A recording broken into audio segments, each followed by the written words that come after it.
Hello, Chris. How's it going? I think I'm almost ready to start. I was just getting a drink.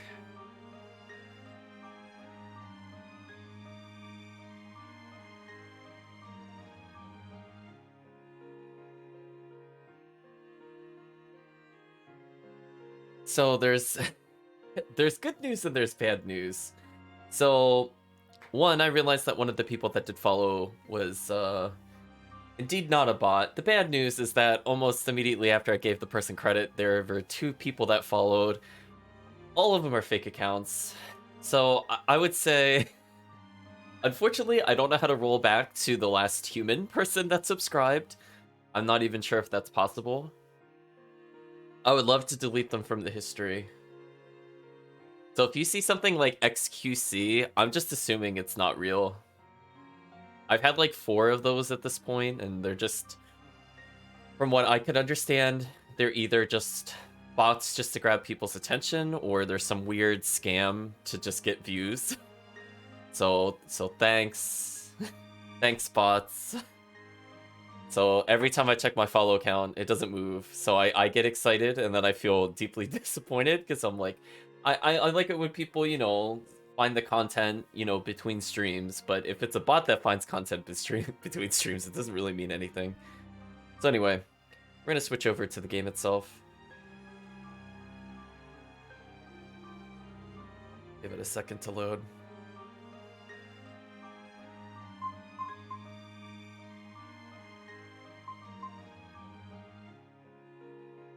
It'll realize one day that I have the game open.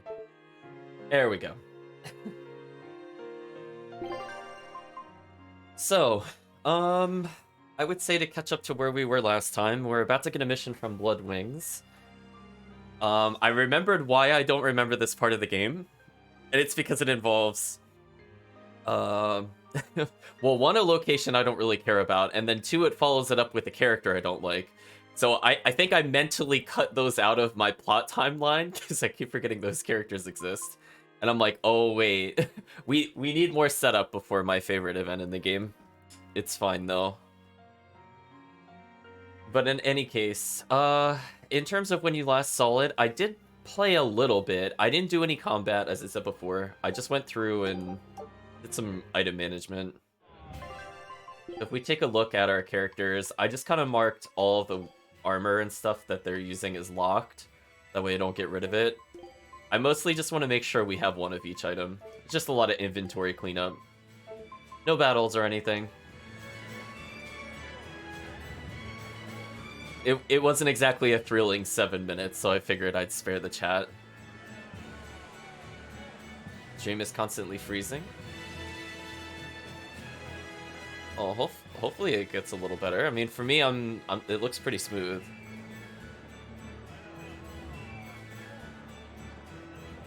One moment, I just want to click out and adjust the menu. There we go. Yeah, it looks okay. I mean, I'm getting a solid bandwidth. We'll give your stream a couple minutes to catch up, because I'm assuming it's a little behind. Oh yeah, so there's still no new monsters to take. So we talked to everybody out here. I just want to make sure when I come down here, there's no more skits. If there's no more skits, I'll talk to the individual NPCs on the way there. Yeah, because I see some green dots here, so let's just check up on them. Irritable Aristocrat says, "Did you hear? The Abbey was attacked in Southgand and Lorangan." I already forgot how they said it again. That's what happens when there's time between streams. Oops, chat. Close enough. But for some reason, Artorias is trying to conceal it from everyone. Some shepherd he is. He's just another greedy lout trying to grab power whatever way he can.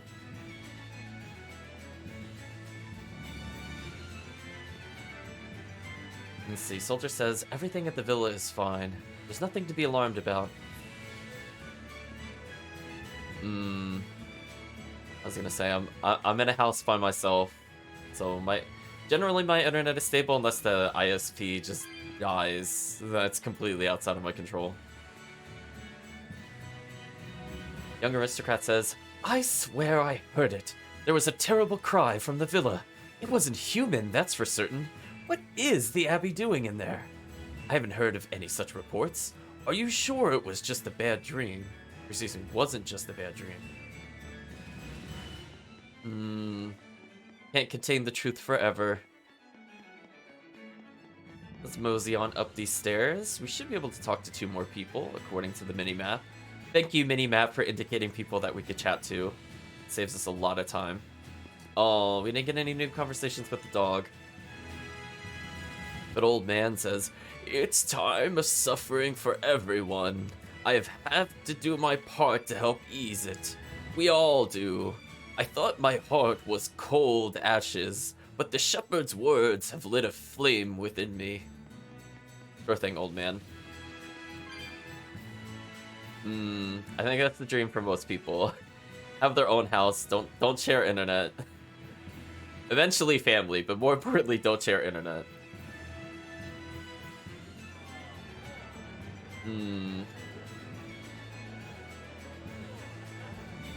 Let's see. Young man says, "Malachim are seriously creepy. They do whatever the exorcists controlling them say. Makes them seem like tools instead of creatures." I know exactly what you mean. I'll stick to dogs and cats, thank you very much. Implications, chat, implications. So at least some people are bothered by the treatment of Malachim, I guess, in this world. Young Believer says, "I heard about a shadow network in the capital undermining the Abbey's work. I'm gonna root out those lowlifes and report them." Now, that's a plan I could get behind. Let's head down to the tavern and work out a good snare for them over grub. Oh, the irony. They would be telling the enemy their plans. You know, if they weren't sure where it was, you'd think they would try to do it in somebody's private home at least, but I guess you could just do it in public and get caught. Let's see. Passionate Youth says, "Listen, what if we got a cannon? Do you think it would beat demons then?" If you could hit them, sure. But cannons are weapons designed to attack and defend fixed positions. Demons move quickly and strike unexpectedly, so they'd be difficult targets.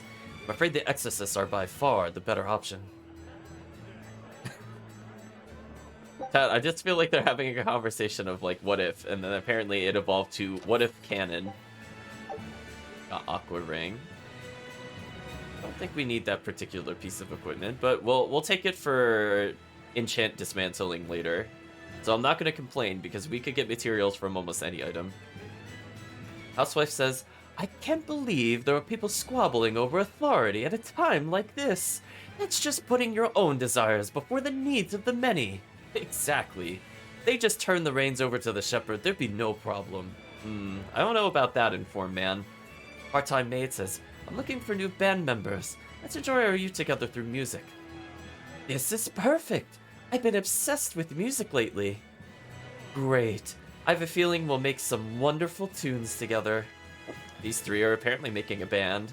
All the side characters are gathering together. At least some people aren't racist. True.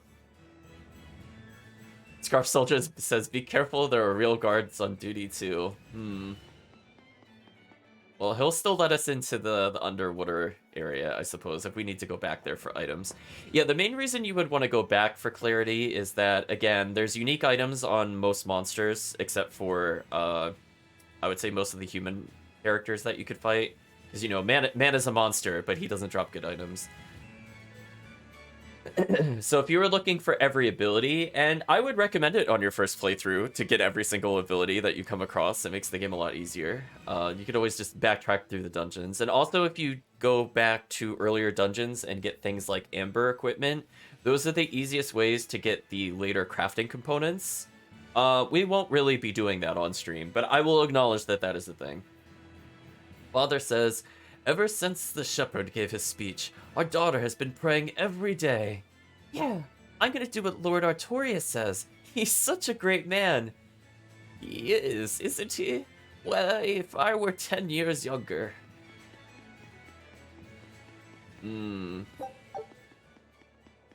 I do like that the music fades as you get close to the cathedral. It's like all the happiness is gone, chat. You should get closer. Alas, but High Priest Gideon has passed away. So the rumors were true. He died because he succumbed to a sudden illness. He had exhausted himself through all his efforts for the church. So they can't just say he's sick. Eventually, they do have to acknowledge the fact that he is indeed dead. No skits in here. A little disappointing, but we can still talk to the other people. Speaking of skits... Oh, we do have more skits to do. And where is it? Oh, it wants us to go back to Fickle Ice Cap for this one. Oh, chat, yeah, let's go back to Zexen before we continue the plot. Listen, we're not in a rush for plot. We're here to get all those skits. I have like a short list of things to review. I think I've missed one skit exactly so far. So I could probably afford to pay for that one skit. I think I missed one in the inn the first time we were in the mines and we came out of it. I forgot to check the inn. It was either that inn or Port Zexen's inn. One of the two is true. Because we were supposed to have a skit on, I think it was Rat Pigs. And I definitely remember we did not see that on stream. So we'll catch up on it. So also, if we do miss skits, I will do my best to, when we actually get to a point where I could view what skits have been missed, I'll double check the conditions and I'll explain how we get the rest of the skits. Because some of them I don't think I've ever seen before because they're like alternate conditions to unlock. Like doing side quests after going to specific dungeons as opposed to before. I'll almost always get the before variant. So I'll try to explain any of the missing ones as we get there. But anyway, townsperson says, "Goodness, another day spent waiting for hours. I suppose the great Empyrean must have a hard time listening to so many prayers." Yes, hard time ignoring them, I would say, as we'll see later in the game. Let's see. Priest says, "Perhaps people really are incapable of understanding one another." It's not a thing a priest should say, actually. Wait a minute. If that was anybody else, I'd be like, yeah, but the priest probably shouldn't be saying that. Devout believer says, "Great Empyrean Anomanat, please bring salvation to this humble servant. I beseech you to suppress the blight of demons. Please, bring salvation to your humble servants. Grant this family of believers, I guess, your divine protection, O greatness." Devout woman says, "You wouldn't know it from how peaceful it is here at the capital, but North Gand and West Gand..." Oh, chat, every time they say the Gands, it gets me. Every time. "The demons plague them endlessly. I pray that the people of those lands are able to rebuild their lives quickly. I sent supplies and money to help, but I feel praying is the best thing I could do for them." Chat, I feel like if we had a Gand counter, I feel like it would double this Asteria tutorial counter. I'm not gonna lie, there's so many Gands. I'm too scared to keep a counter going, chat. I would be hitting it so many times. Aristocrat says, "I know these are troubled times, but I can't help but worry. Is it safe to let the people's love for the shepherd grow out of control like this? If powerless nobles are in control, the country, even humanity itself is in danger. I think it's high time we face reality." I am facing reality, but what of pride and tradition? Gan.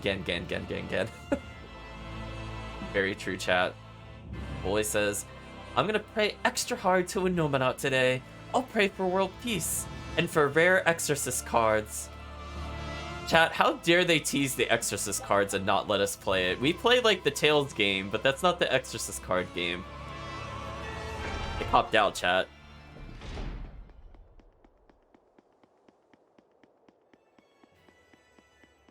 So we're gonna slowly reintroduce ourselves to the music. I think at this point we've fought one. I'm just trying to think if there's anything we could clean up before Zexen. We fought one of every enemy so far, I'm fairly certain. So we're doing good from that standpoint. I don't think I've missed herbs that I'm looking to grab. There's some that if I have forgotten it at this point, I'm pretty sure I forgot it when I was doing the herb loop, so I don't think it matters. Let's see, Soldier says, "Think about the dates and locations of the demon attacks. The scoundrels must be using a ship. It's the only way, which means they might be getting help from pirates. Our duty is maintaining the security of the capital. Let's stay focused on that." You're right.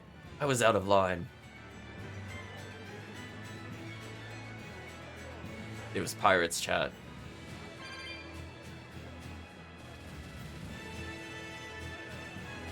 Yeah, I agree. I feel like the Exorcist cards at minimum should have been collectibles. They would have been kind of funny to bribe somebody at the end of the game. Like, if you collect all of them, you get access to, like, a secret club or something. Even if you never actually end up playing the game. I think that would still be kind of funny.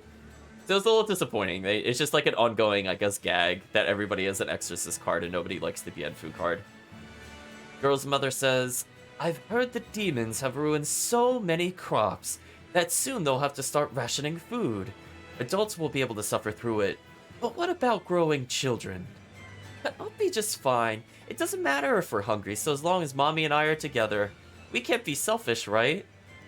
That's right, sweetie. You give me such courage, you do.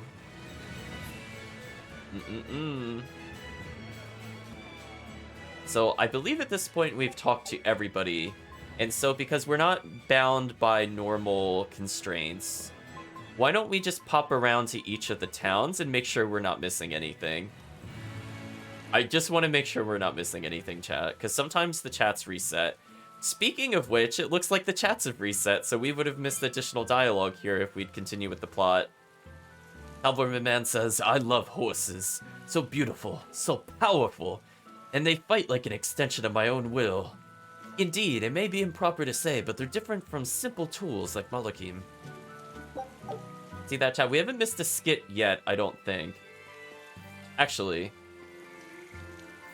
speaking of which, I just realized, why don't we come back here after we do Zexen? Because I forget where else we do the Magilu Menagerie performances, and this would help rule out other locations. Let's do that real quick, actually. But we'll acknowledge that those people are people we could talk to before advancing the plot, which is important. Speaking of which, we could see that there's a location we could go interact with. We're just gonna do a quick detour into the inn. No. Okay, it's not this inn. I think it's the mining town then. It's a much smaller inn than I'm thinking of. We'll also double check that inn once we get there, just to make sure. Yeah, it's definitely Magilu's Menagerie time. See, I forgot how much side events we had between us and the plot. That's fine. Could you fit my comedy act into tonight's show? I'm still breaking in my new partner, but I can carry the act. I'd appreciate you squeezing us in. For you, Maggie dear, I'll do it as a personal favor, but you get 200 flat. No expenses, no per diem. Oh, come on, don't be so stingy. It gets worse. Our headliner is doubling up after, and the opener flubbed their lines and lost us minutes. Playing deuce for a cold house? Well, all right, them's the breaks. What the hell are you even saying? I'm saying we're going on, and you're my straight man. What?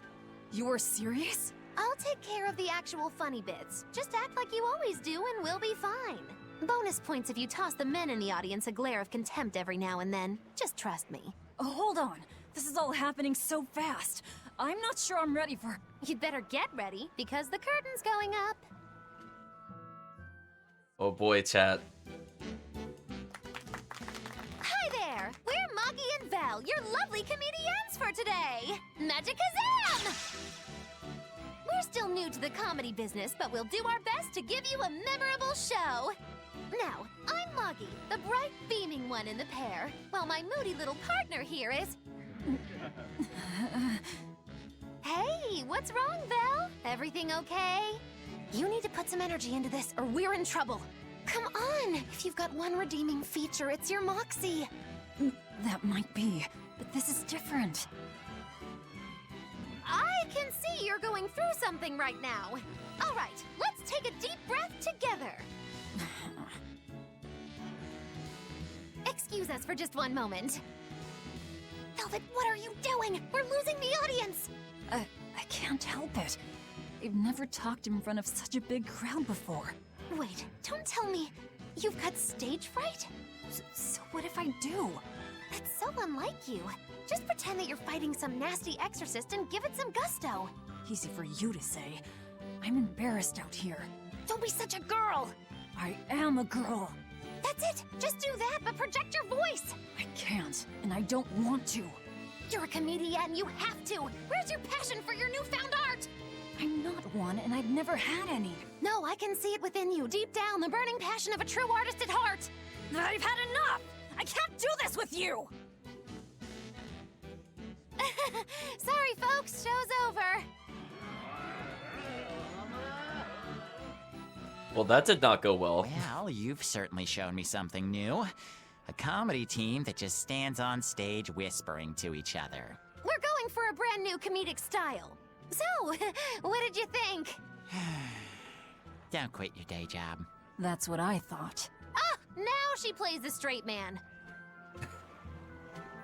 Lucky and Val, huh? Don't quit your day jobs. Oh, some of the dialogue is reset again. Or I missed them. Either way. What do you have? Oh. Fisherman says, I took the boat out to go crabbing, only to come back with a net full of shrimp.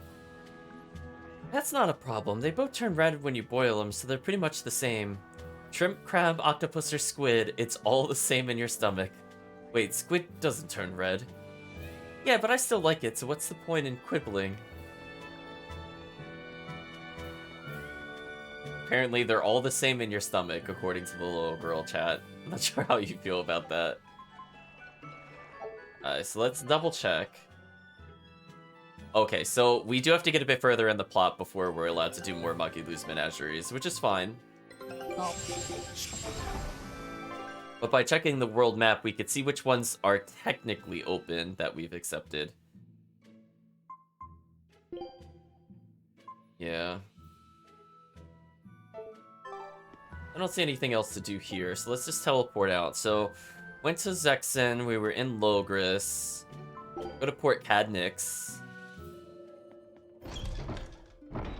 Maybe we'll see the skit I'm thinking of. I'll also identify if this is the correct inn.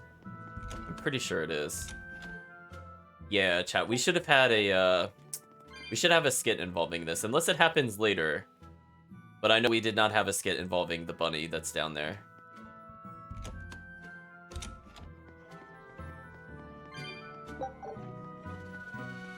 Let's see, anybody else? Oh, forgot to actually see if anybody else had anything else to say. Nope. I'm seeing some dark dialogue boxes from a distance, so that tells me they have nothing new to say, which is a bit of a shame. Oh, hello, little girl. She says, I think stew would be a good choice for supper. Carrots are pricey these days, so we'll leave them out. Did you catch all that, Mom? Oh, hello, old man. I hear that they completed the new temple to the Empyrean near the capital. I'd like to see it before I die, but it'd be senseless to go if demons killed me along the way. I mean, I guess that's a decent way of looking at it. No sense in killing yourself over the giant temple that doesn't care about you.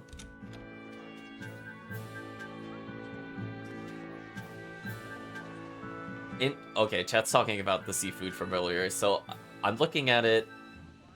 I don't think I've ever had squid. I don't have an opinion on it. I'm not a fan of how you eat crabs, so I don't eat them. I don't like really messy food. I've had shrimp before, wasn't a fan. Octopus I did like though, actually.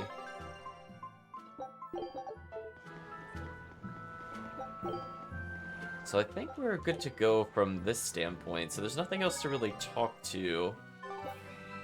Let's see, we went to Logris, we were just at Cadnix. Go to Renede real quick. Yeah, there were more people to talk to in general. Apothecary says, sorry, but I don't know of any medicine that can help. Some would call it a curse rather than a sickness. Just like demon blight, we have no cure. Is that so? I wonder if he's talking about the, what was it, the 13-year or 12-year sickness? Because that has been mentioned a few times in the game. Oh. The shops reset at some point? When did that happen? I mean, sure. Wow, this is like, this item is exactly what I'm looking for Aizen with how I play. I don't usually, I use his magic as more like a mix-up towards the end of the game, but if we're just gonna get potentially 7% attack, I'm not gonna say no to that.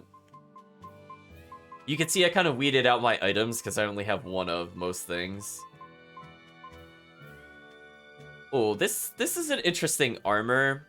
I would say if we were not on a super high difficulty, leveling up this garish pink shirt is actually really good because of the second ability where you recover 30% of the damage you take. That is actually relevant through the entirety of the game. There's certain armors you could just kind of pick up and wear forever. That's one of them. So we lost a little bit of money so far, but we're still above 1 million. That's good news, chat. Speaking of good news, let's make sure to collect the things in the chest. We might need more materials for later. Unfortunately, that was the Panacea bottle, which was useless to us, but it is what it is. Chat, I would say most items in this game are fairly useless if you're playing on lower difficulties, because honestly, a lot of it could just be resolved by tag swap out your character. Like, if you get poisoned or paralyzed, tag swap out your character. When you tag swap them back in, they'll be cured. Just things like that, just make that kind of useless. Peddler says, now and again, someone will tell me they've been to the far continent, but those are just fish stories? What does that mean? Fish stories? Is that a translation issue, or is that an actual real turn of phrase? Fish stories. We don't know how far it is or in what direction, let alone have a route. There's no way somebody could find such a place. Such a feat would be impossible. Not exactly. All you need is some guts, some knowledge, and a crew with a death wish. I'm like, wait a minute, what does that mean? One moment, chat. I'm looking it up right now. That is gonna bother me.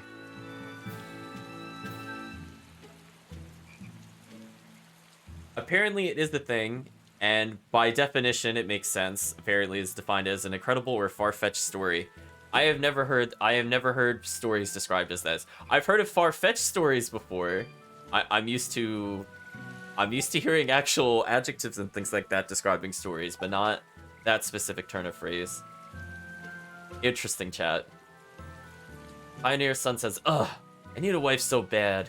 You and me both. Dad, are you seriously getting married again at your age?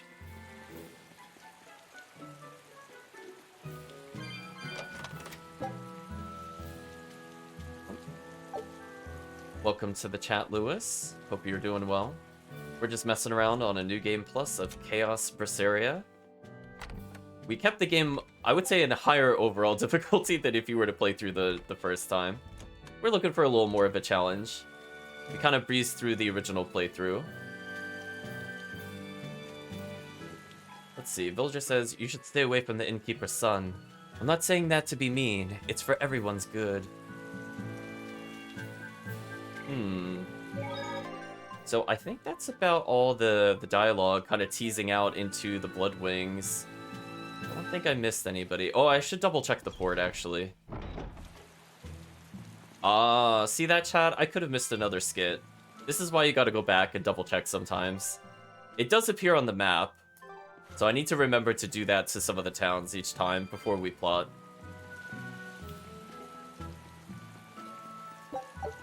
Did you guys hear? The search party that went to the Laban tunnel was wiped out by a demon. Really? They were the ones out searching for Count Capelus, weren't they? You mean the one who managed to get kidnapped? Despite everyone else at his manor, servants and children alike, getting killed? You'd think noblemen like that would have some decent exorcists among their personal guard. Suppose he did. But I heard every blade there, sword and spear alike, was found chipped and cracked to hell.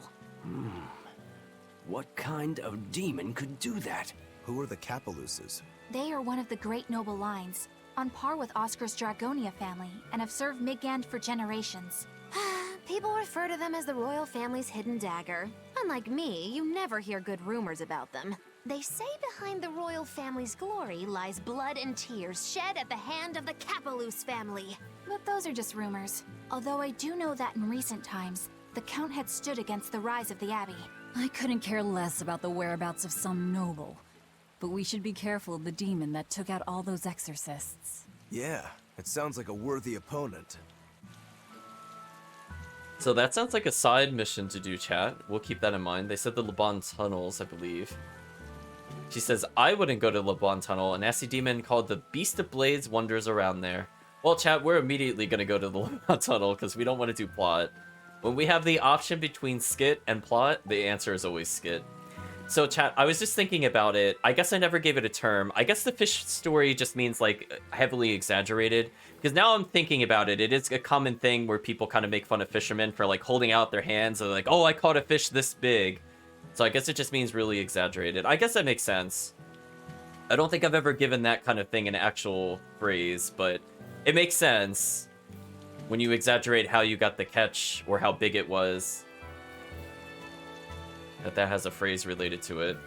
So anyway, informed soldier says, some exorcist picked up a piece of potentialite and a demon suddenly rushed in and stomped him. So the rumors that demons attracted by potentialite are true. Looks like honest men like ourselves should stay far away from the stuff. Supposedly it has an origin in the 1800s, chat, for those of you that are curious. It's an American idiom. Raw Pirate says, we aim to create a map of the whole world, to go out there and explore the outer seas.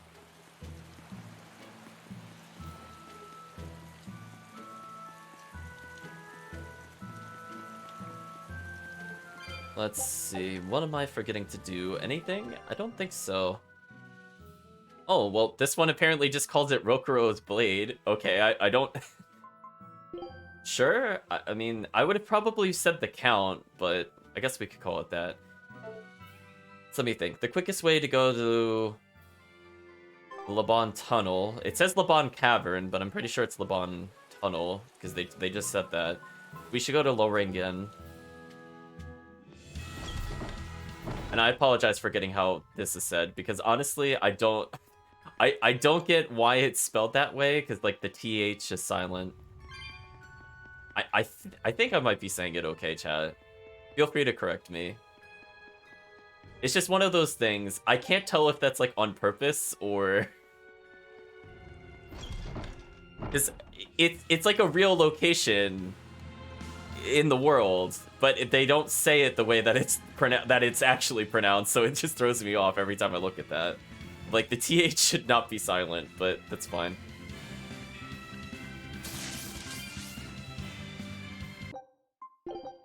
I am trying to remember if we actually fought some of these monsters on stream. I think so. It's been a while. We definitely fought the boars. But I don't know if we fought the little plant creature or not. It's fun. We'll continue for now. I'm gonna collect these cat souls since they're just easy cat souls. I'm just gonna turn around right here. So fortunately, we already visited this location, so we have a shortcut, chat. We don't have to go the long way further inside. So the only thing that we need to do is make it all the way to the end, and you can see that we have a teleporter to basically skip roughly half of the dungeon. So let's go ahead and proceed with that.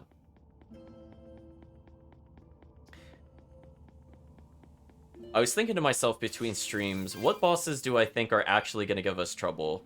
So we had a little bit of an issue with the chaos mode, I was going to say Tree Girl. But there are a couple bosses in chaos mode that I think will give us trouble, even if we're playing through a normal difficulty and unlock chaos when we normally get chaos mode. One of them I think is towards the end of the game. When we go to the northeast side of the map, chat, I'll be a little concerned. That'll be a very interesting fight, because I remember even in our first playthrough, that took quite a while.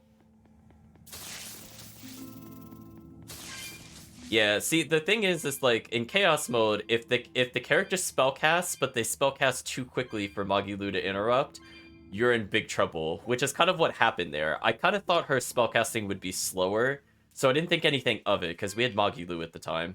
Because it's like, oh, we have Magilu to kill spellcasting, so why does it matter?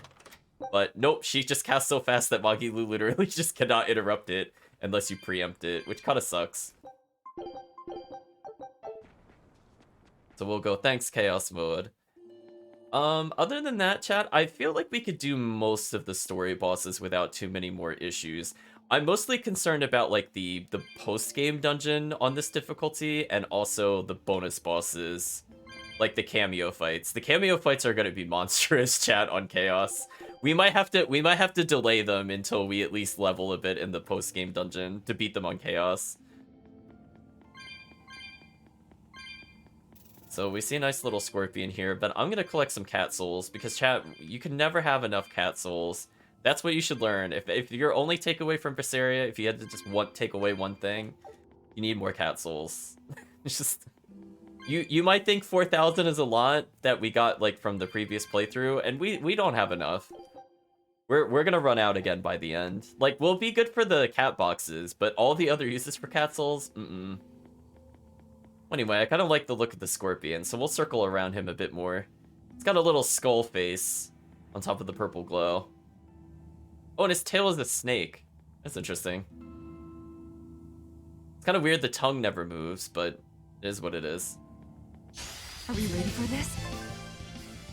I like how they're asking if we're ready for this, and I'm like, this character has like 13,000 less health than Kamoana did. I think we'll be okay. Like, this character's defenses are also like a third of Kamoana's. I think we'll be okay, chat. Its attack is kind of high. It could one-shot us, but Kamoana one-shot us, so there's nothing really that different, honestly. And we'll get Defender's Ventite, which is kind of disappointing because we already have the Ventites. That was like the only thing we really carried over. Check out the hide on that one. I bet I can take it down in 3 swipes. 3? More like 1,000, I bet. This isn't the time to be kidding around, you guys. I'm not kidding here. I'll try. Whoa there. Better watch your step. Here. Dark and light. Racing. Paint the town red. Watch it. See this? Here. Watch it. Overcrusher. We're going in with little boy chat. Oh, he broke my guard. That sucked. Paint the town red. Disruption. Hurricane. Hurricane. Hurricane. Oh, I heard the immediate stun from Rokuro, because of course he does. Hurricane. Hurricane. He's being really stubborn, chat. Why is he doing no damage to us, by the way? What is with this? He's doing like 50. I wish Kamoana did 50 damage, chat. What is going on? Normally these are supposed to be harder than the story bosses. This is easy. It just has really annoyingly high defense. Mostly because it's guarding, not because of its actual defense being high. You know what? I'm not even gonna wait for the weakness stun. We're just gonna combo this enemy until it gets stunned. There we go. I saw the stun. I saw the stun, chat. We're gonna finish this boss. Goodbye, boss. Look at the damage, chat. We don't even need the weakness combo. Look at that damage, chat. Look at that hit count, too. Ooh. It dunked on, boss. I think you had, like, what, 50,000 health? I'm gonna do all of it. Oh, no! Magilu didn't have enough for the combo. Oh, we missed it by 1 Mystic Art. What a shame, chat. Okay. We'll make up for it. Oh, it actually still would have survived that. Oh, it hit 68,000. My bad. That's why we didn't kill it. Come on, put up some fight, okay? I mean, chat, that was easy. I almost one-comboed it. Oh, I forgot to mention something, but I believe you get experience, like the bonus experience you receive for beating a boss. Not that it matters because we got 0 from this fight, but I don't think I'd explained it. But basically, the more you get in your combo count, the higher the bonus experience goes. Basically, every combo hit, I think roughly translates to 1% experience. So the game does reward you for getting long combos. So we would have gotten 93% roughly more bonus experience from the bonus experience multiplier. But the problem is just that the boss gave us no experience. At least we got grade, I guess. We won. I wasn't good enough. What do you mean? That demon was really strong. No, it wasn't I Eleanor. don't mean the demon. I mean me. If Shigure were here, he'd have sliced it clean in half. But you use shorter dual blades rather than just one bigger one like him, so of course... No. He'd have done it with a shorter blade, too. You can't be serious. He's right. I think Shigure might really be capable of that. Yeah. He's done it before. Can I ask you a question? I don't mind. You want to know more about my clan? Yeah. Well, as the eldest son, Shigure became head of the clan and ran things for a while. But 3 years ago, a rumor started floating around that he was planning an insurrection, and our lord immediately called for his execution. Sounds like he doesn't waste any time. Shigure never particularly cared about our lord to begin with. All he ever respected was personal strength. Then did your lord send you to do the job? Yeah. The only thing that can take down a Rangetsu swordsman is another Rangetsu swordsman. I thought I could handle it. I knew his every trick and had the time and place all planned out. But when it happened, You got your ass beat. Yeah. He made a fool out of me. I came at him with a greatsword, and he just used a small one.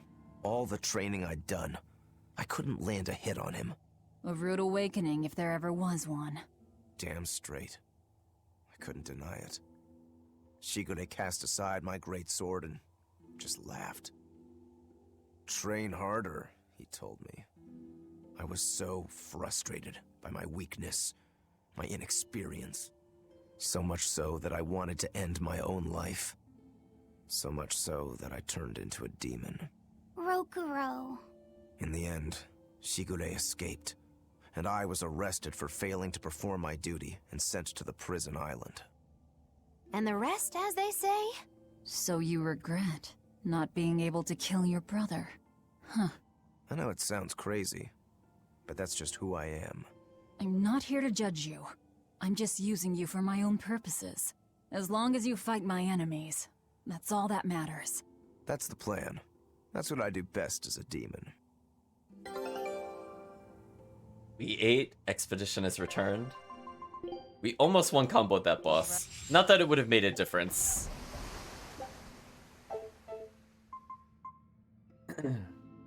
Since I misread the number. I thought it was 58,000 for some reason, or I misremembered and I said the right number. One of the two statements is true. So she's mastered this, so we might as well just go forward. As I said before, I just kind of marked whatever unique items we had, so it's a little easier to identify which ones are new items when we receive them. So this is probably a good trade for us. Unfortunately, we have her set to be a caster, which is unfortunate because her melee is actually catching up there. So eventually we would prefer her to get a little more magic ability. She naturally has higher physical strike, though. When we play as her, we'll take advantage of the physical ability, so I'll just need to make sure to swap into her a bit more often. Seems like we got a few bonus daggers here and there. I like the cat stretching, though.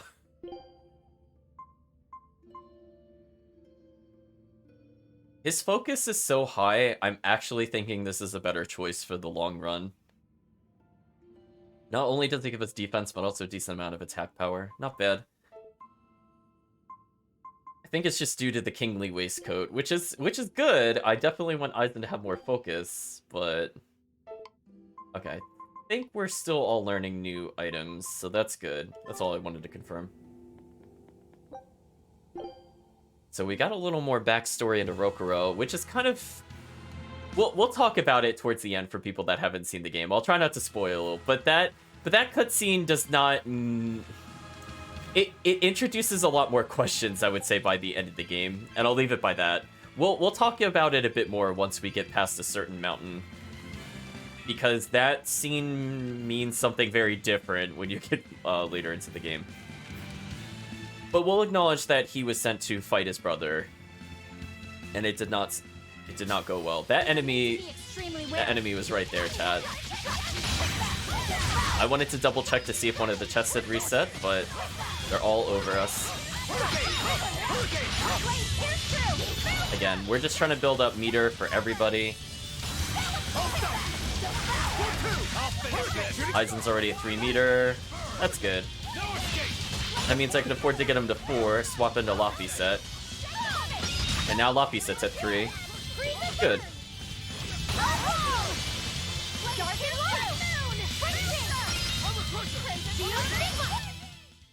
You really do have a peculiar air about you. He did wait for us, chat. Oh, never mind. The treasure count was 0. That was meaningless then. We'll just teleport away. So I don't think there's anything else we could really do there. I mean, if we could double check Renede one more time. I find it sometimes easier to check the world map just by going to the location first. I'm looking here. I just find it faster to do this than for me to meander through this giant list of cities and figure out which ones we haven't done. Like, yes, I can sort it by this, but it still gets annoying. Well, I don't have to worry about Haria for some time. Magicazam, chat. Also, I have to tell myself when I'm on this menu, this is kind of the weird ones where, like, if you hit cancel, you just completely leave the map. I have to tell myself I have to hit the triangle button to go back, and it also resets the view. So if chat wonders why I don't normally go through the world map, because I find this annoying when I'm checking for skits. as you can see. There's just like way more menuing for like very little benefit. But I figured I'd show off the menus, since I don't think I actually use the world map as intended for the most part. If back just left us on the world map with the previous filter, I would probably use it a lot more. But alas, chat, it does not. Like, just doing this is like way faster, to be honest. Let's see. I think we're done with Laringen. We did need to go out to Port Cadnix, I guess.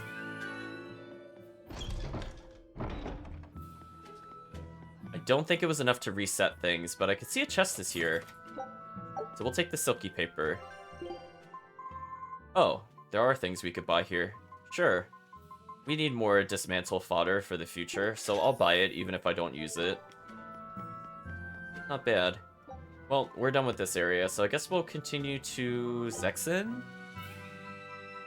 Just to double check nothing else is there.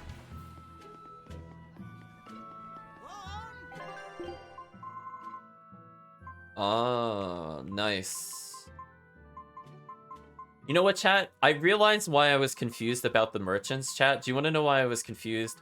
Zesteria, all the merchants shared items, so like they didn't, like if you bought one store out, it just kind of, it bought all the stores out. I forgot that Berseria actually has separate stores. So we'll try to take advantage of that.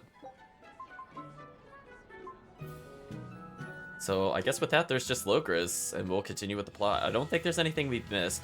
We can't go to the east until after we accept the Bloodwing mission, and we have to complete a very specific task involving a location we visited already.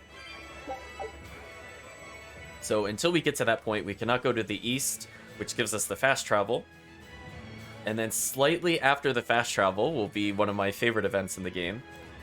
Let's see. Knowledgeable Peddler says the land, excuse me, the land in Eastgand and Northeast Midgand. Oh, jeez. Has seen massive shifts in the past few centuries. Whole mountain ranges have sunk to their necks in the sea to become island chains.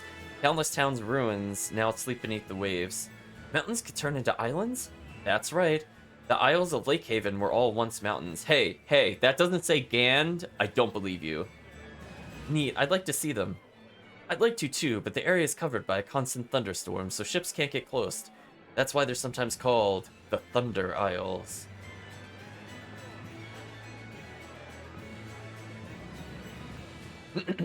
I'm trying not to bash on Zesteria, but when the game makes a reference to it, or like I get confused about something, I have to tell myself there's a difference between the two games.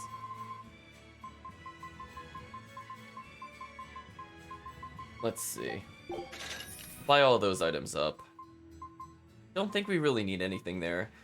We did move over, I think, not grape gel. We have a different gel that gives a 30% health. I think grape gel is 70% health gain versus increased health max by 30%. We'll save some of those for the bonus bosses. If we want to survive and show off the Mystic Art, we definitely will need to use them. If we just want to show off the Mystic Art and die, then it doesn't really matter. But we'll hand in the Beast of Blades, I guess.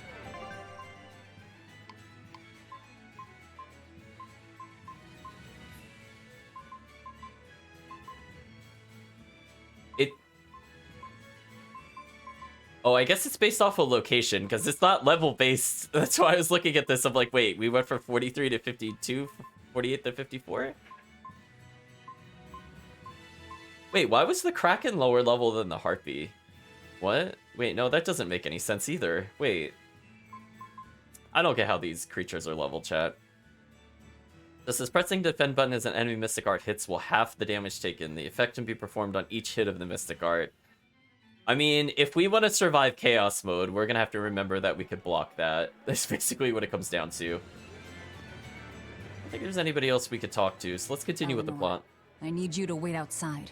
The boss of the Bloodwings knows an exorcist is with us, but... Say no more. I'm sure they have clients who wouldn't appreciate their faces being known to the Abbey. Correct. Laphicet, you stay with Eleanor. Okay. I'll be back soon.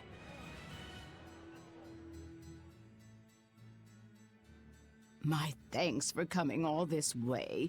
It's been a while. Would you care for a peach pie? What do you want? Oh, it would do you good to unwind every now and again, you know. Stretch a bow too far, and its string is bound to snap. What do you want? I would like you to escort this person out of the capital. Something smells about this. Literally. Where am I taking them? Somewhere the authorities can't reach them. Sounds nice. I could do with such a place myself. No joke. We've been looking for a place to lay low, but we haven't had any luck yet. Well, come to think of it, I've heard a rumor that it's been a while since the Abbey has had any contact from Titania. The prison island. Titania? But I thought the Abbey was in direct control of that place. Has the situation there gotten that bad since you left? Sometimes the answer is right under your nose. I think it might work. Yeah, could make a decent hideout, actually. The Therians could definitely get their fill of malevolence there. And the Abbey is far too goody-goody to imagine an escaped prisoner would ever return to her prison by her own free will. At the very least, I'd say it's worth checking out. I take it our intel has proven useful. It has. But before we go, have you heard anything about the Abbey harboring demons? I'm aware there was a demon in the villa, and that it has been relocated. Where? I can't say right this moment, but I'm sure we will find out shortly. All right, then in exchange for this passenger's safety, I want more information on that demon. You've got a deal. Eisen, I heard about your confrontation with Melchior. I'm sorry I wasn't able to help you find him. Yeah, you really blew that one, Toots. It's fine. What's done is done. Have you given up on finding Eifried? No, I haven't. The crew and I will do whatever we can to quash the Abbey's plans. We do them enough damage, and the Abbey ought to start thinking about putting their hostage to good use. They'll set him up as a trap for us, and that's when we'll steal him back. Attacking the Abbey to create an opening for his escape. Clever. It's what Eifried would do. That's all.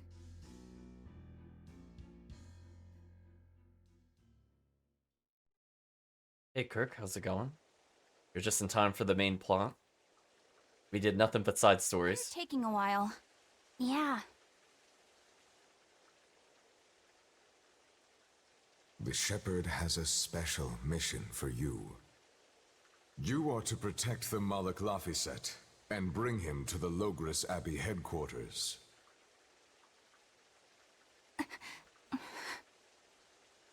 What's wrong?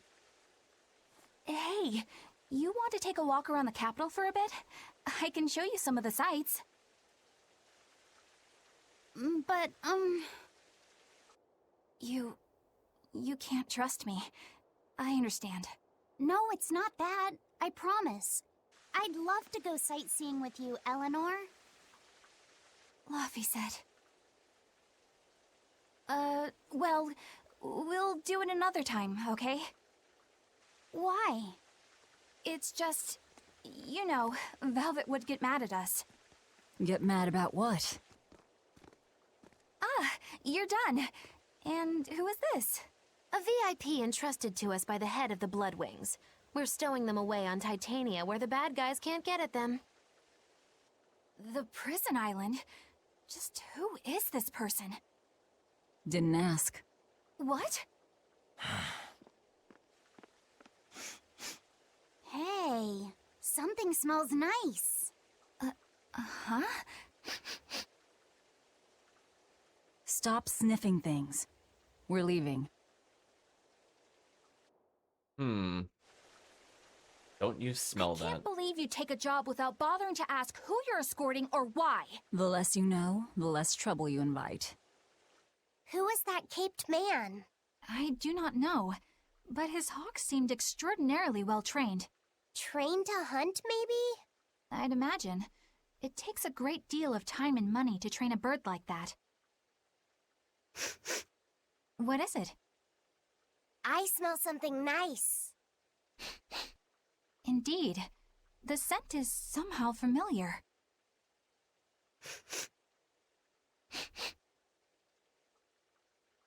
It can't be. What are you two sniffing at? Aha! They're bloodhounds on the hunt! But we're talking about hawks hunting, aren't we? Come again? Oh, I'm sorry. Please excuse my poor manners. So, Chad, if you've been particularly astute, when we were talking to the other townspeople the first time we went to the ceremony, you would actually be able to guess who this person is. They gave you another hint in that dialogue other than the smell. The smell I don't think has come up from other characters, but they were talking about somebody with money and somebody that would be able to train the hawks. And there was exactly one character mentioned at this point by the town NPCs that have mentioned who this NPC is. So if you don't remember, it's not a big deal. We'll find out very shortly within the session, but you get to test your own deductive skills and how much you remember of those townspeople talking.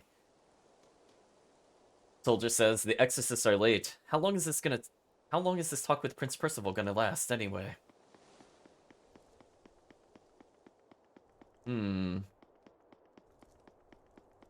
Guard is posted outside. He's waiting for something to happen. Seems to have not concluded at its normal hour. We'll keep that in mind. Oh, Kirk's not gonna post. He's like, no brave guesses.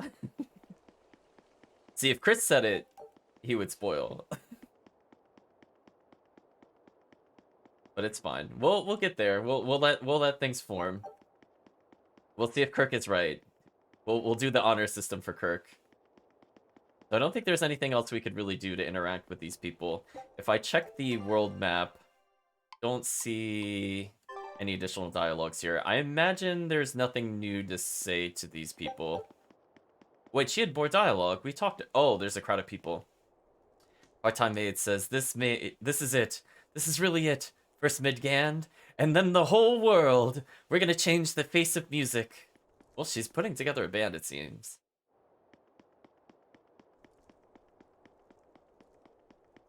Yeah, see, that's what I really like. I just like that the NPCs, I mean, other than talking about events that'll soon happen, I do like that they introduce both minor characters into it and also more skits as we go forward. Soldier says, I can't hear a thing, especially not the sound of cats. Oh, he's in denial. He's like, I see not, I hear not. Oh, chat, look at this. See, if we had just left the town and we had teleported away, you'd miss all the cats. Look at all the cats, chat. Could have missed that. Cat Loving Priest says, gather around, dear friends. Tonight we celebrate once more.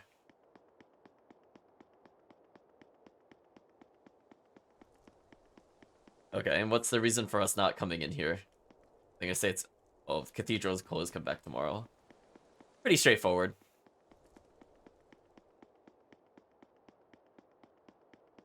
So we're gonna go ahead and leave there, but again, there's just like those little fun little Easter egg kind of things, because I feel like people A, could have missed the cat priest, and then B, they wouldn't have known that there was more follow-up with the cat priest. You could just keep checking on him throughout the game. That's what I like about it. Like the NPCs actually evolve over time. So there's a very high bar that the next Tales game has to pass. I mean, in terms of release, not the older Tales games. Soldier says, the city attracts so many people because it's safe. Still, you shouldn't wander around at night. So again, we're going to make sure we talk to everybody, chat. We want to get all that dialogue. We're going to re-enter the inn.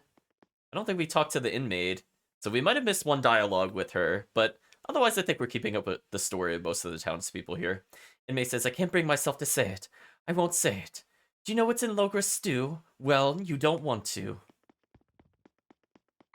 Yeah, part-time maid's apparently becoming a band leader. I mean, she went from kind of a groupie to band leader. She missed out on the speech because she was working at the time. See that, chat? She has her own backstory. Hello, little boy. Do you have a new difficulty, or are you still at intermediate? You're still at intermediate. We can't do advanced cards. Advanced children's card games. Wow, he gave me so much trouble last time. He's the only opponent so far that has given us any trouble. So we'll see, chat. We'll see as we get further into the game if we have any changed opinions on that. Townsperson says, I didn't know the king's condition has gone that far. A deal like this won't last forever. Oh, I heard speaking. I was confused. Who are they talking to? I guess it's this guy just chatting. Starting Man says he's older than he used to be, so it's not entirely unexpected. Still, with reliable men like the Shepherd and the Prince to take up his torch, he should feel at ease. Scarf Soldier says, I got permission to travel at night. I wish you luck in your task. Well, actually, can I go back into the bar? I didn't try that.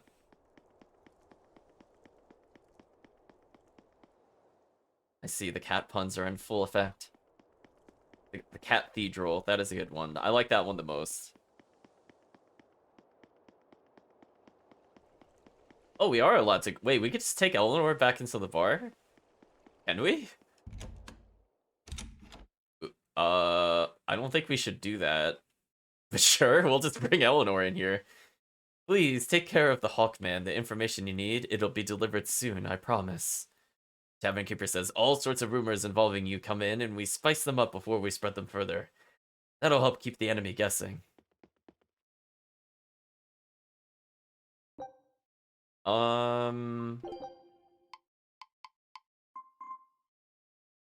Oh, wait, chat. Wait, there's outfits I didn't buy? Oh, I'm a liar, chat. I thought I had all of them. We actually have a goal in this stream now. Hold on. Oh, we actually had exactly enough. Wow, okay. I didn't think we've got that many Tails coins, but we did it, chat. I mean, unfortunately, if we're only playing Chaos mode, I actually do need to get Odorless Fluid, and that is annoying how many Tails coin that is. It should be like a tenth of that, chat. It makes no sense why that costs 6k. There is no reason for that to cost 6k at all. And standard temperate powder costing 12,000 is an absolute scam. What a scam, chat. This is not worth it in any bit. If it was like 12 points, maybe it would be worth doing. What a scam. So, I forget how far we got in the serving game last time, but I feel like I didn't complete it, because I feel like the later stages were hard. So let's take a little mini game break, chat.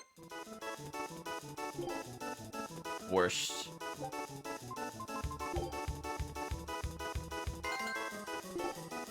Homemade bread, fruitcake. Oops, I went the wrong way.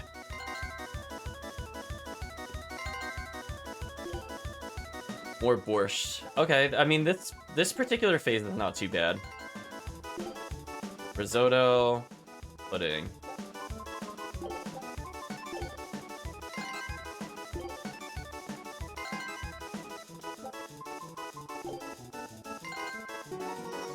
Not bad. We'll try to get at least Rokuros. Every time we come back here, I'll try to do it once. Chicken. Oh, I lost where chicken was. That's not good. More chicken. At least I know where it is now.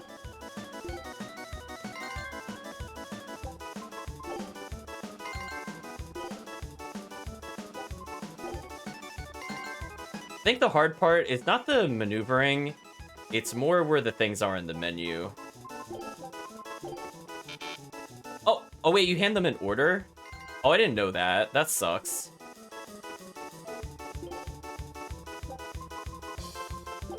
I thought you would just kind of hand it over to them. That sucks. I didn't know that, chat.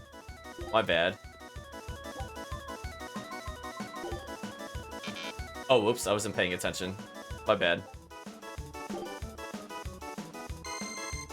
Well, now I super messed up.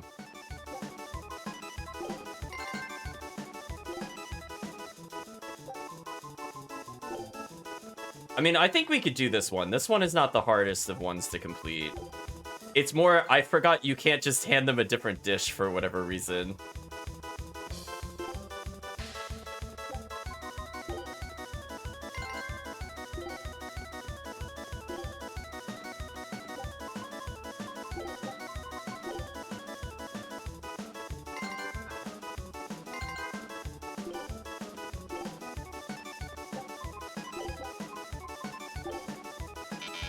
Oh, I did it in the wrong order. That sucked. That sucked. Oh, we were so close. See, like, this is where, like, I thought there would be, like, a different button to hand to them. We could redo this. I could definitely do this, chat. We just got unlucky. Pudding, homemade bread. We could do this.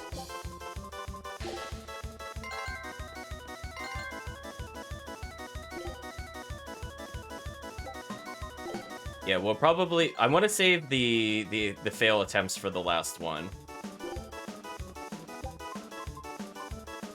What? Oh.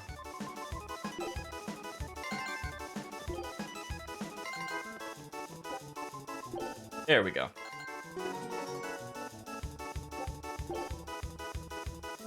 Yeah, now that I know order actually matters. I thought as long as you had the dish, it didn't matter. But it shows you how little I play this minigame.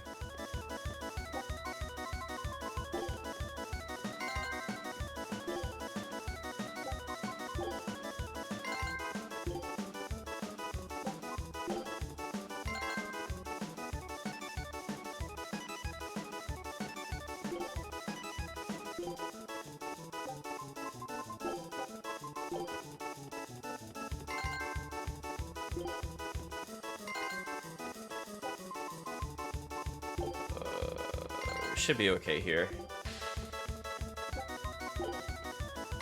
Much better. Yeah, now we have two things to deal with the failures. Now we have 5 customers, where it gets a little trickier. Homemade bread, fruitcake.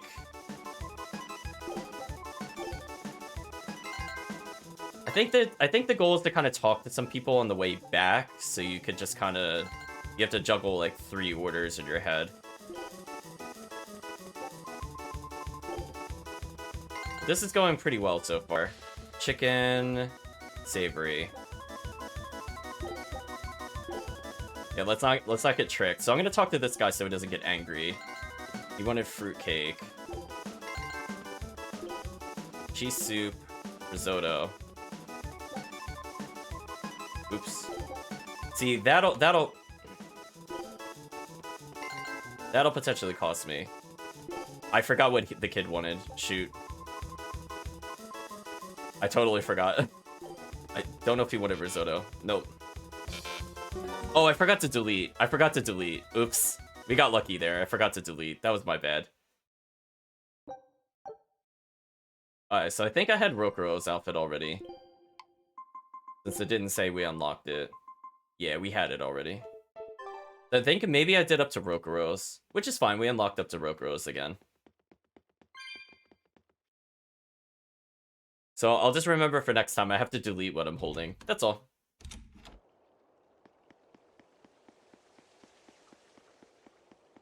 We'll learn. Yeah, it definitely seems like the way to do it is you go through, you have to just quickly talk and take the next order. That's where it gets hard. Magicazam. Oh, that reminds me. I forgot to adjust the monolith timing, chat. I'll fix that for next stream.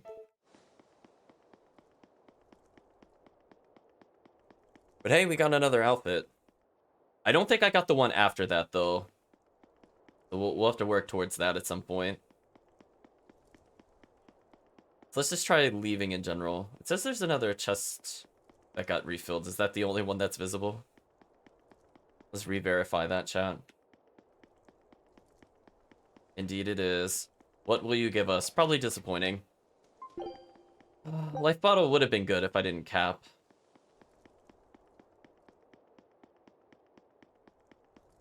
So with that minigame out of the way, we still have a few other characters. I think Aizen is next. I'm not sure if Velvet will go in there. It gets progressively harder. I don't know if I've ever actually gotten all the outfits before. I don't think anything's gonna happen, so let's just teleport straight to Zexan entrance. We'll walk around here a little bit just to make sure there's not another skit. I don't think there is. Because sometimes it just takes a little while to kick in. Yeah, I don't think there is. Let's turn around then, chat. Are we ready for this? So this is how you normally get Snake Bike. Okay. So we're just making sure we have enough meter for future fights. Should be good now. Oh, we're just gonna dunk on this enemy, chat. Goodbye, enemy. I can't say no. When we hit the weakness combo, like in 1 or 2 hits, can't say no. And again, it's not too hard to build up its meter. She's probably the 3rd fastest meter builder in the game. At the moment, anyway.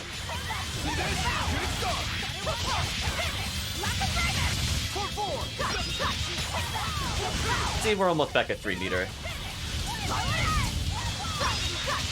Oh, that was just unfair. That was unfair. That flood wall corrected him so that he was able to be standing, and that let us just auto hit him. That's so unfair.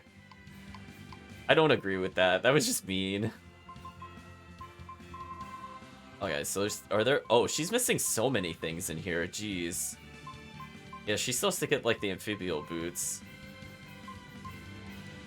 So that's a stronger pair of boots. Is there something weaker she could use first? Oh, no, the other one's the invul timer. Okay, let's get these out of the way, then.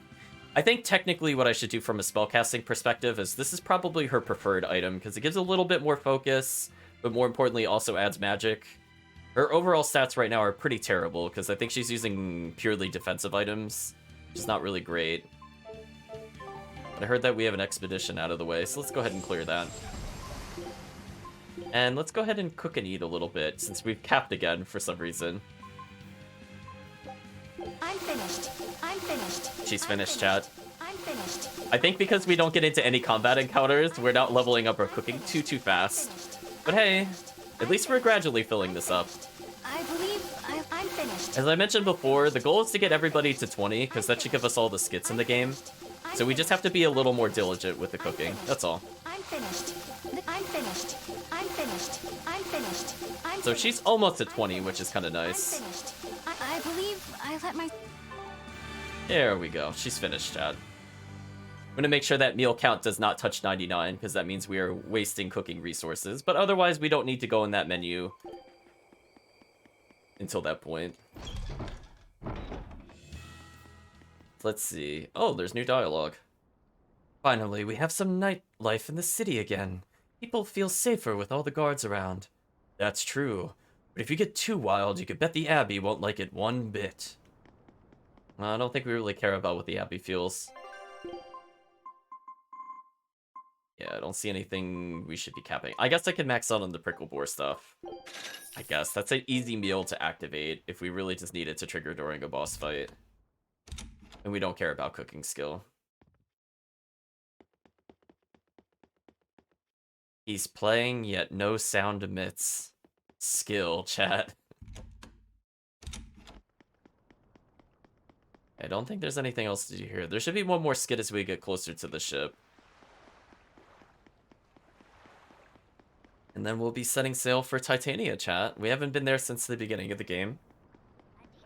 We'll see how things have progressed since we've left.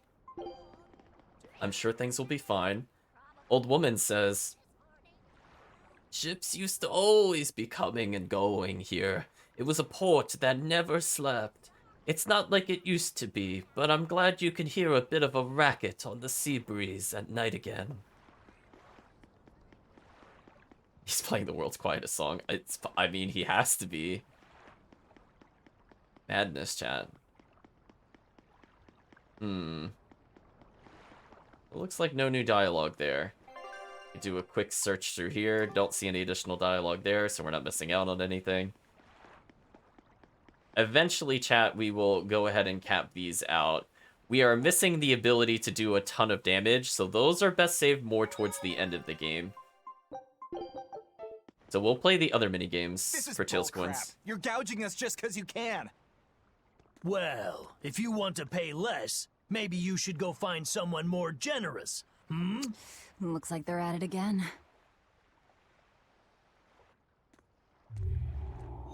Oh, this is cool, actually, chat. I forgot this happens now.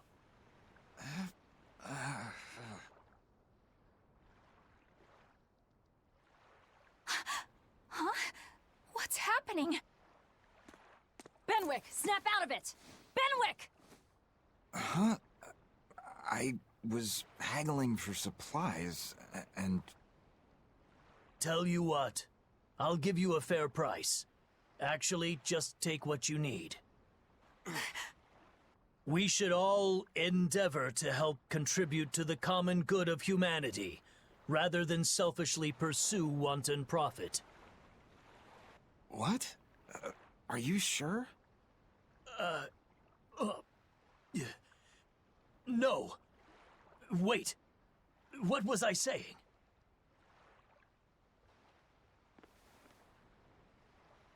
You felt that too, didn't you, kiddo? Yeah, it disappeared, but I felt a strong force coming from somewhere to the north. It's called a domain. A Moloch's zone of influence. Wait, if it's north of here, then...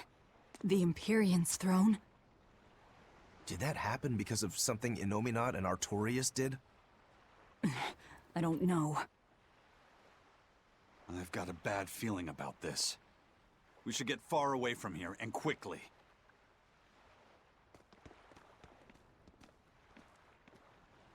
So, the suppression.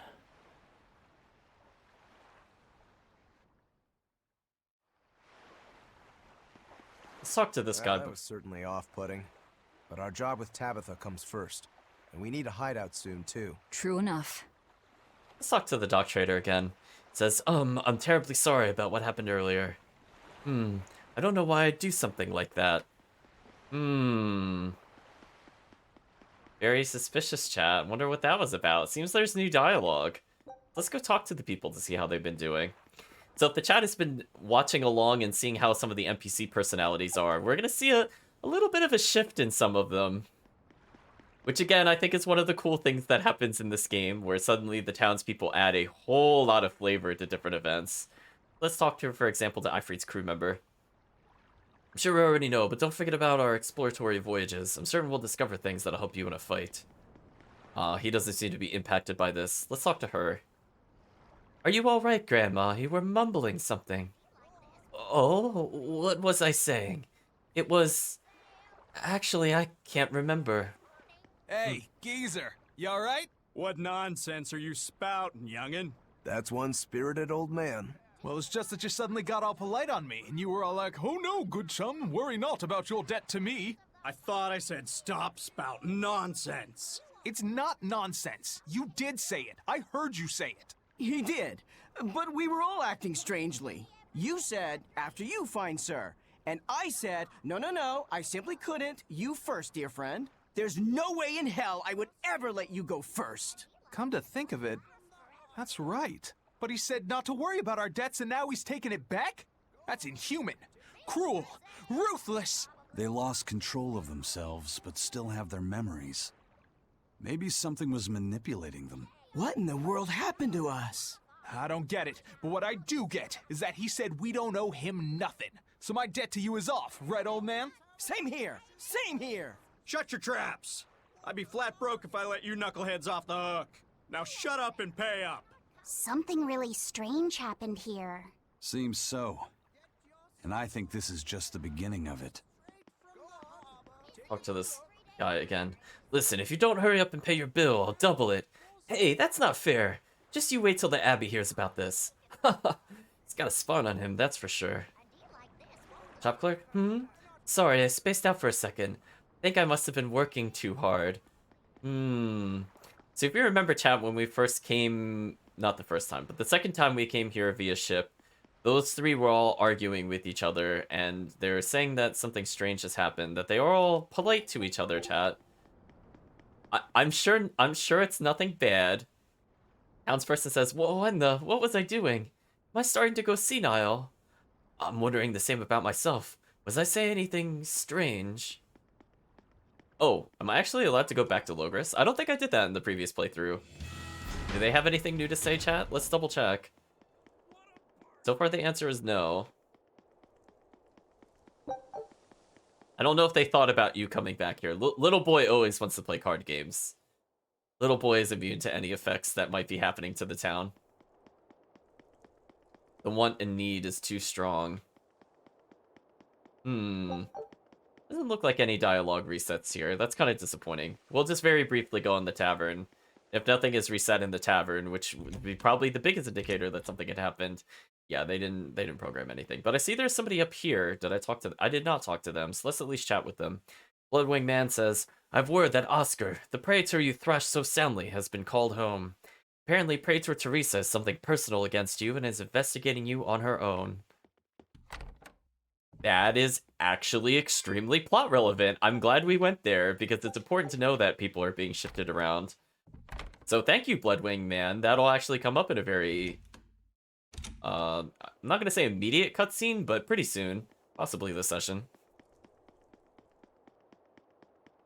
I will do one last look to make sure I have not forgotten anything here. Yeah, there's just the guard at the far end. Okay, back to Zexen.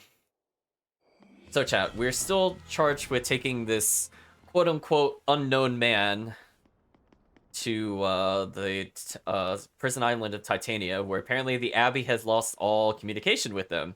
And if we remember, chat, Velvet was absorbing all the malevolence of the Titania prison, so I was kind of alluding to that in the previous session, but we might as well talk about it now. So Velvet has been gone from that spot for a while, but the prisoners never really left. So chat, what do you think has happened on the island when there's just an overwhelming amount of malevolence unchecked by Velvet? Benwick says, sorry for spacing out there. I'm fine now. Well, apparently we could just do more class 4 zones to level if we really need to, but we're gonna go to the front docks, chat.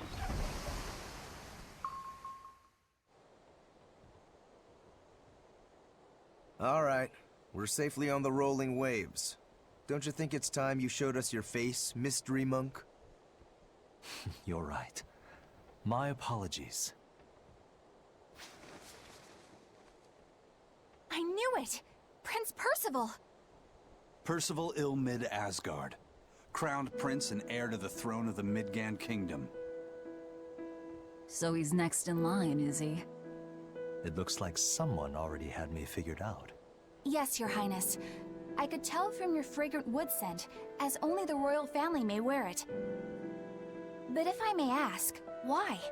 Must I explain myself to gain your aid? I myself could ask what an exorcist is doing consorting with members of the underworld. I don't... It doesn't matter why you're here. On this ship, you're here for us to use to our advantage. Treat me as you will. It's not like I can ever go back.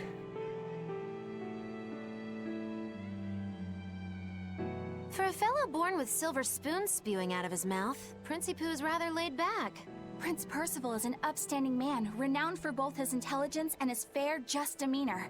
It's widely believed that with him on the throne, Midgand's prosperity will continue and... Look, I played dumb earlier, but I smelled that scent too. He wore it for us to notice.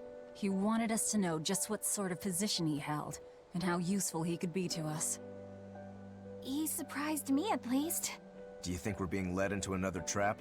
We definitely can't take that possibility off the table. When the time comes, he'll make a good hostage, if nothing else.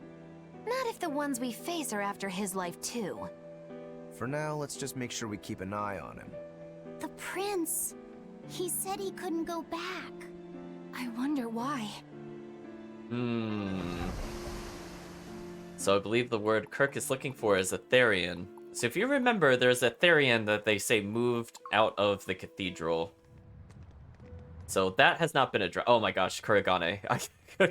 I forgot he was in the game again. It's like a secret fort or something. Weirdly quiet, though. Yeah, I don't see a single exorcist on watch.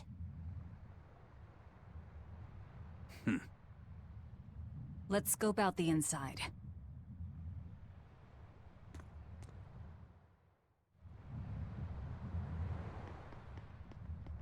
Okay, come on, it says, I'm not scared much.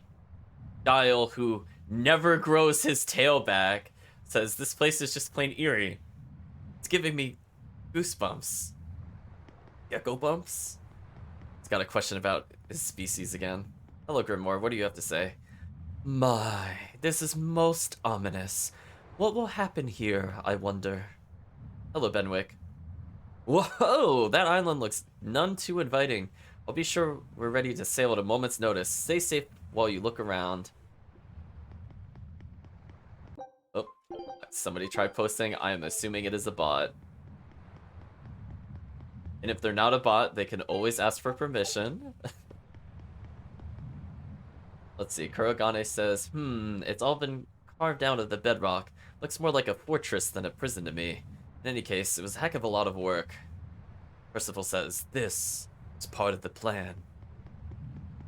What do you have to say, man who will eventually introduce us to a Class 4 island?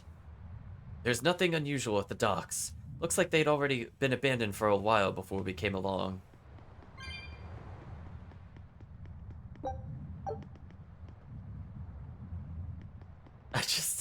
Every time I see Kurogane, I'm just like, I just like, he gave up his head for such a useless weapon, chat.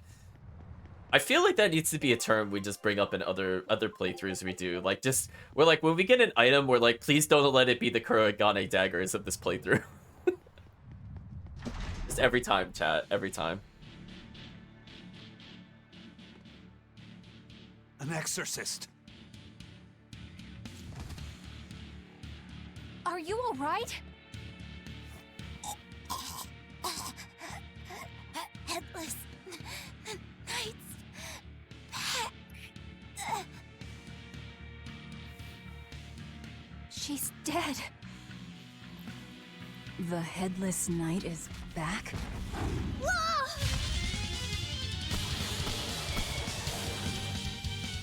Think this is the demon that attacked her? Another prison riot?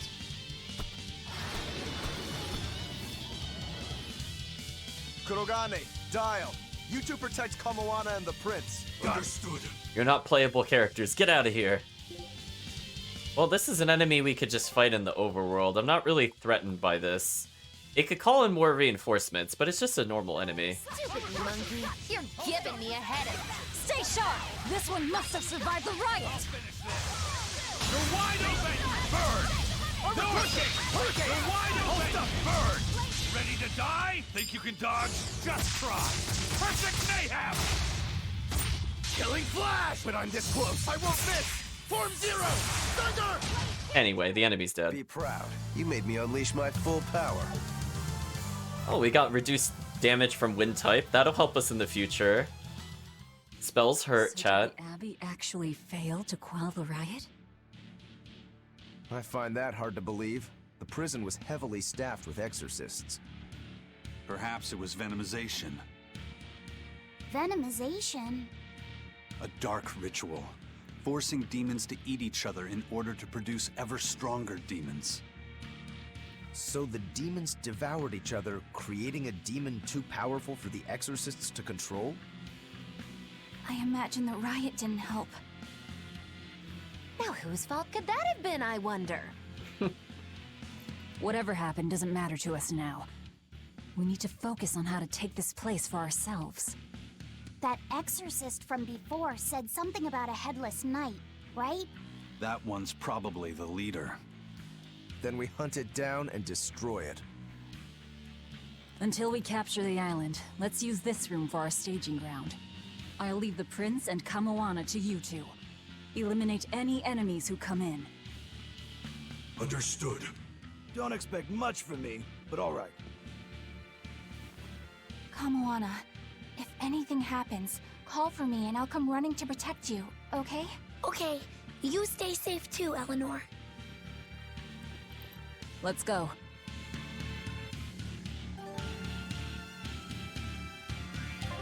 Let us go ahead and take that expedition total. Scout ships.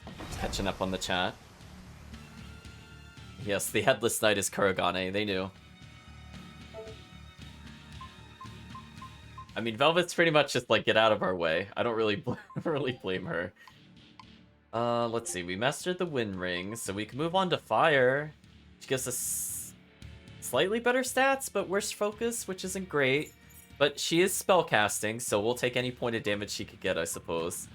Like, this is where I would want to get rid of the Garsh pink shirt at some point and just give it, like, literally anything else. Like, I would rather get defense for her at this point. So here's one thing. I don't have many complaints about the game, but this is one of my complaints about the game. I really... Oh, we actually got fishing items for the first time in a long time. We haven't come across any fishing spots, though. But besides the fishing stuff, what I'm talking about is, like... It's really annoying because we really can't fast travel in the prison most of the times that we come here. So you end up walking through the prison like 4 times in the game. Like from the very back of the prison to the very front, and it just gets annoying. I wish there were other points you could teleport to. Dial says, listen, I'm a lizard, not a dragon, you know that. Things get too scaly, I'm cutting my tail and running. You don't have a tail, Dial. Says, oh heck, I forgot I don't have a tail anymore. Dial, we never forgot. You're a liar. Hello, Percival. I've come this far by running away, but it's time for me to stand my ground. What do you have to say, Kamawana? Eleanor, I know you'll come if I call for help, right? Promise? Eleanor promises. Burgane says, I sense a powerful presence in the interior. There's someone to be wary of here.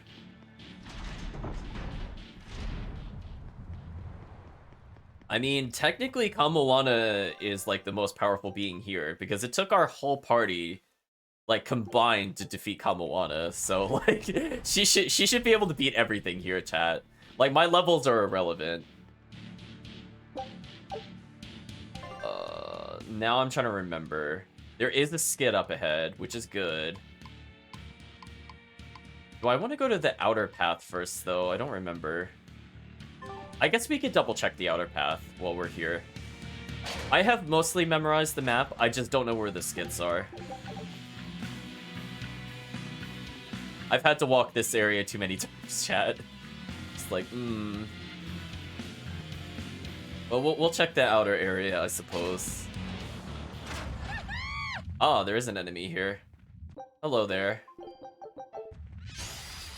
Oh, you're a gargoyle. I was gonna say stone harpy. I wouldn't have been that far off, honestly, chat. Okay, chat, you wanna know what's really sad? Her magic resistance was so much higher than the other boss that we just fought. Her defense is terrible, though. So, it looks like we're dealing with a lot of wind damage, so getting 4% damage reduction is probably for the best. Apparently, this also knows self-destruct. It's a biggie.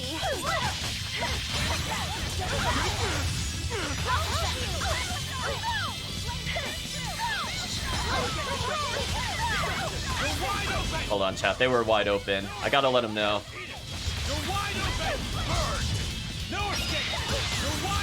That should be a double kill. Oh, this one didn't get hit by the first few ones. Just recharge our meter a little bit. Ooh, whoever did that wind tunnel, perfect timing.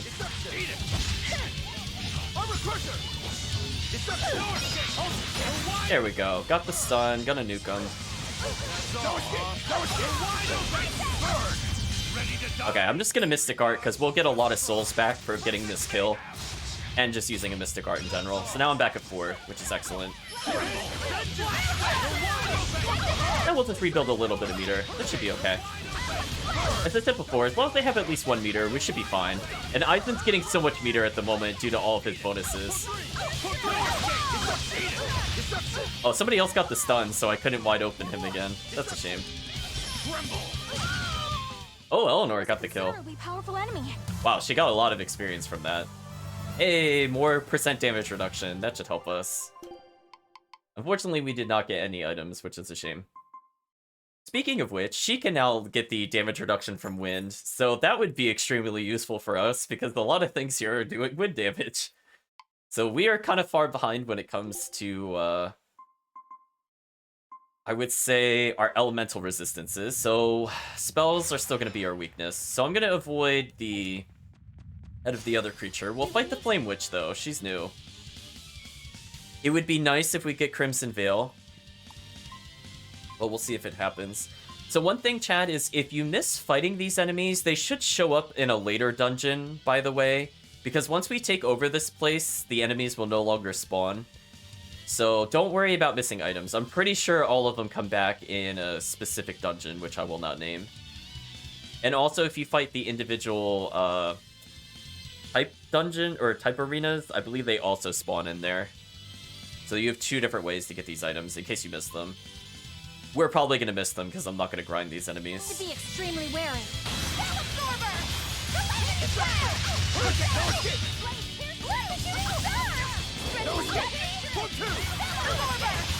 Having multiple witches just means you could get a lot of spell absorbing. As you can see, she shuts down this encounter pretty hard. So I would say Magilu is the best character to play in this kind of scenario. I would say compared to her meteor attack, her spin move seems to give stun the fastest. So just repeatedly canceling their spells into the great spin usually gives you a lot of meter.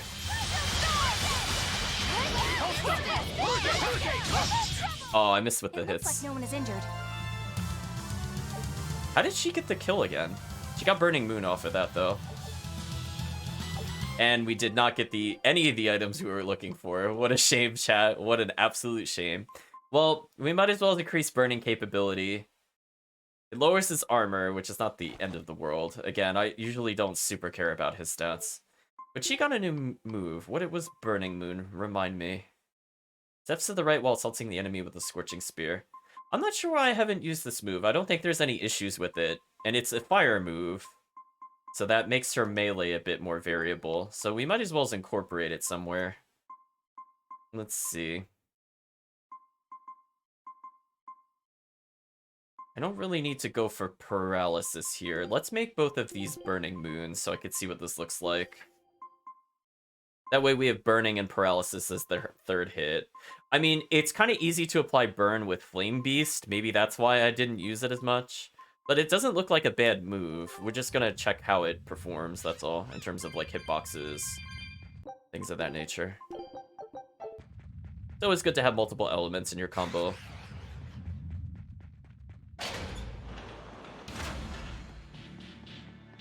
Are they powerful like the Kuragane daggers? No, they'll be useful because we could get equipment mastery from it. Even if the item itself is terrible, it gives us something interesting. Speaking of which, what does Kuragane daggers even give you for mastering it? Oh, fire attack power 4%. I mean, it's okay. As I said before, the most used move in the game for Rokuro is either going to be non-elemental or Hurricane Thrust, which is wind. I only use fire very late in the game. So we're going to do our best to avoid too many encounters. Reeks with malevolence. I imagine it's emanating from all the big old demons roaming about. So we're going to purposely go the wrong way first. Because again, we just want to check for items and things of that nature. Let's climb up the northern tower.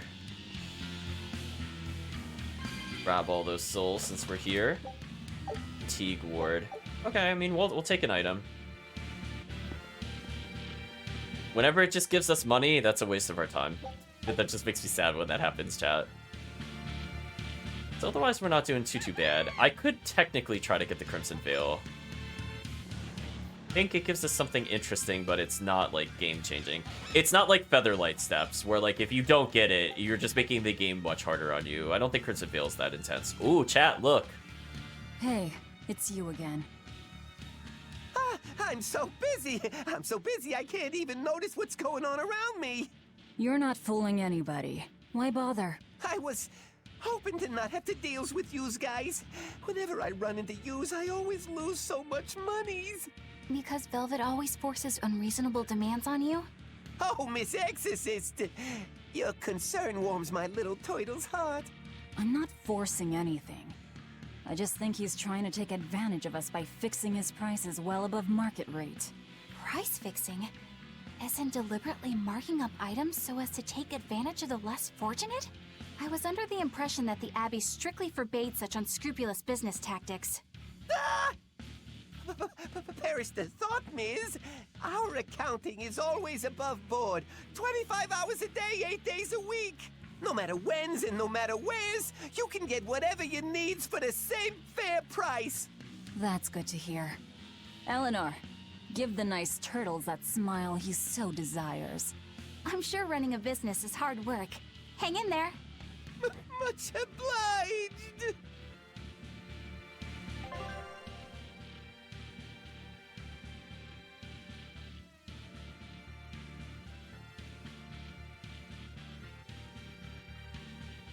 I actually double-checked, and apparently specifically 2 of the enemies here don't spawn again in the future for some reason. I guess we should try to get a Crimson Veil then. Crimson Veil will give us elemental resistance. Let's do a dangerous encounter. Extremely wary.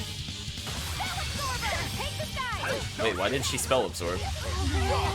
Wait, why didn't she spell absorb? That's not my fault, chat. I definitely tried interrupting that and she didn't spell absorb. That sucked. That absolutely sucked. Well, that's what happens if you don't spell absorb, chat, and you think you're gonna spell absorb, and the game just says no for some reason. There we go. I think we might be slightly too weak for the dangerous encounter, which is a shame.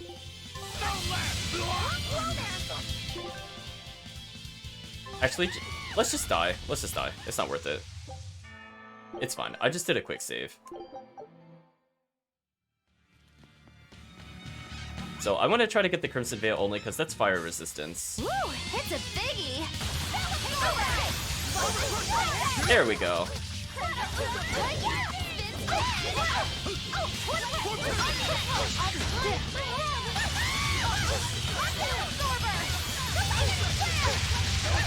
Much better.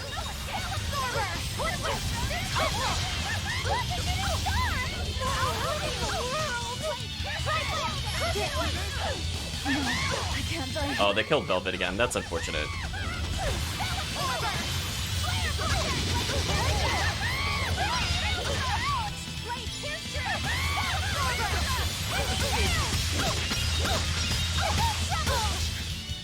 Oh, Rokuro's dead. That's not good.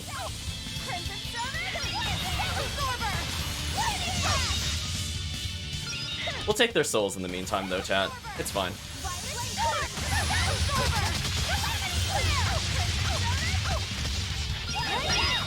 There we go.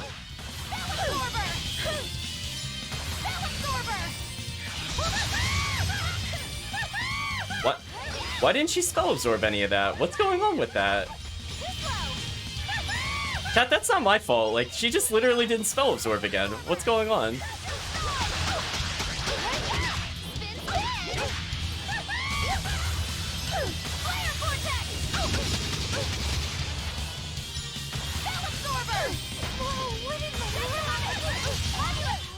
Oh, I tried tag swapping in for the spell absorber, but it didn't work.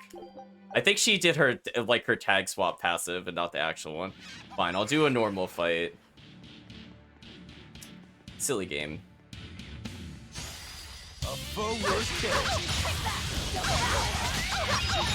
I don't think I've ever seen Magilu fail so many spell absorbers. I don't really know what happened there. Like, she didn't cancel the spell. Or if she did, I didn't see it on like half of those, and that led me to getting a lot of damage, which is unfortunate. Like, I know there's a slight delay and all, but that was just like really unfortunate to happen like 2 times in a row. Like, it definitely worked on like the floating heads, but the witches, I feel like I only interrupted 1 out of like maybe 3 attempts. It's kind of weird. A little strange, chat.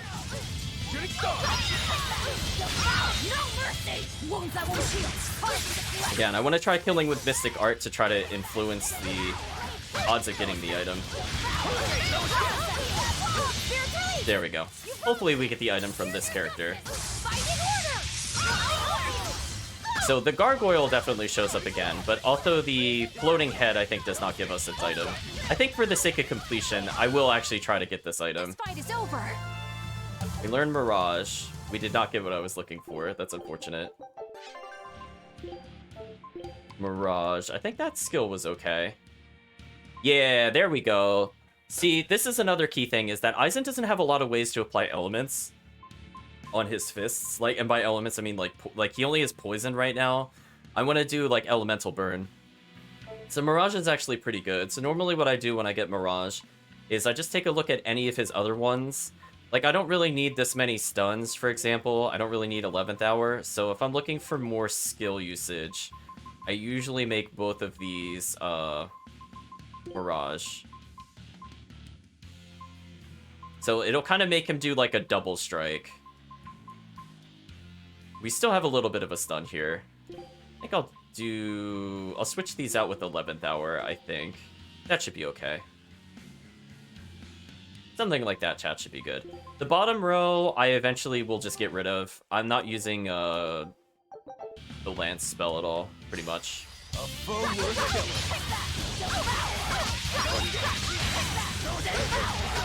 Yeah, it's just weird. Like, she should be able to stop it, but she clearly wasn't canceling them, so I don't really know what happened there. I've seen it where, like, I press it too late and it doesn't do anything, but a lot of the times they were, like, halfway through the casting, and it didn't reset their casting at all, which makes it kind of impossible if that happens. Okay.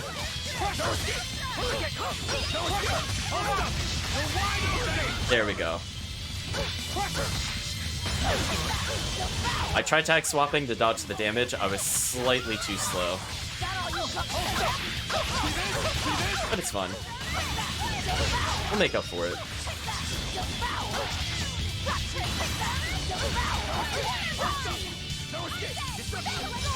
I don't think there's a bonus enemy you could fight in here. I was just thinking about it. I don't think Titania Prison has a unique Wandering Encounter enemy. Wow, we didn't get the item again. Oh well, chat, I tried. I don't feel like spending all day for it. We attempted 2 times, didn't give it to us, we'll move on. We just won't get Crimson Veil, unless we get it in a chest or something random.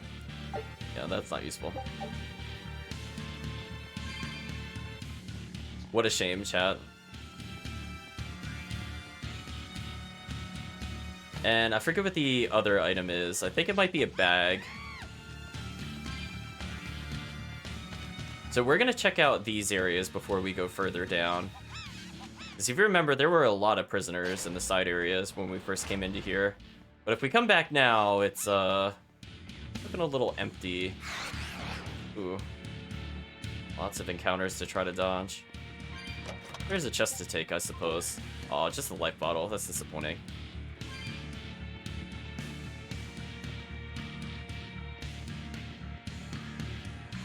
Yeah, spellcasters are serious business, chat. Do not mess with the spellcasters on a dangerous encounter. Unless you're over leveled, then it doesn't matter. But given that they were like level like what 50 to our 25, like we're hilariously too weak for this area. But it's funny. We could still beat the bosses though, despite being like 20 levels under the chaos mode levels. Don't have to worry about that, chat. We got more silky paper. I don't really want to see silky paper. We have enough of that. We've collected like 4 of those from chests. A little bit of a disappointing item run so far. It is what it is, chat.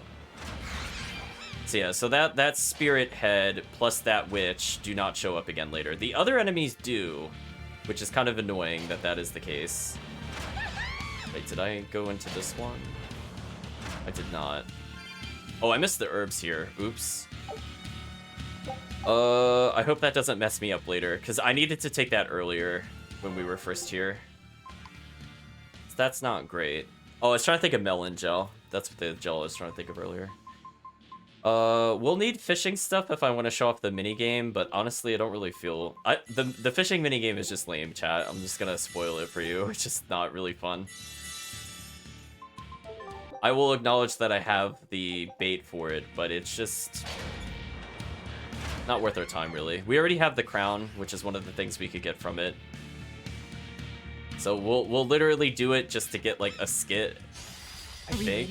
Oh, I didn't mean to get into an encounter with them. Oh, that time it worked. See, her focus is, like, too low. I think that's the big issue right now. When we're learning skills, we can't really, like, if we go to a, like, actually hard encounter, not having focus here sucks. So she's not able to get some status ailments off as easily.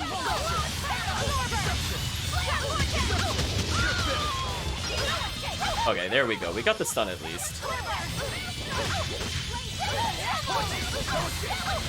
Oh, they interrupted that. So you know if it works because, like, you could see the line of where they're targeting disappear, and that was definitely not happening earlier. Now it's happening. So that's good.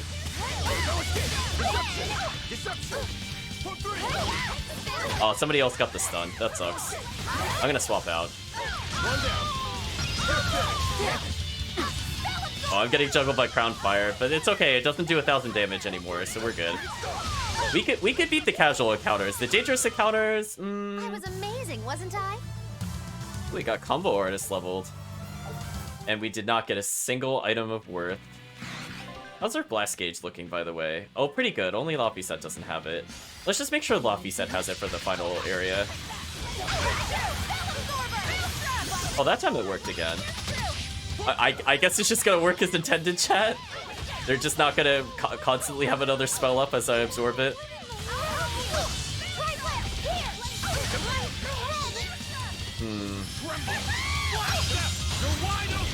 I started taking damage there, but it's okay, because we can tell them they're wide open.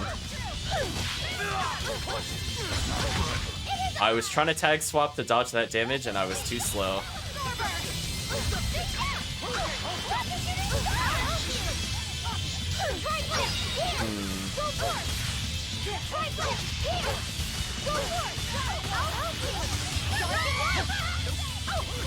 Lots of spells being thrown around. We've almost gained a 3rd meter with Laphicet. As I get stun comboed. Not great. What is going on? I mean, fortunately, they're all really low on health, so I should be fine. It's just, there's so many AoE spams going on. There we go. Okay, these enemies are annoying, chat. Let's deal with them. That's not how I wanted to deal with them, but that's okay. There we go. Much better.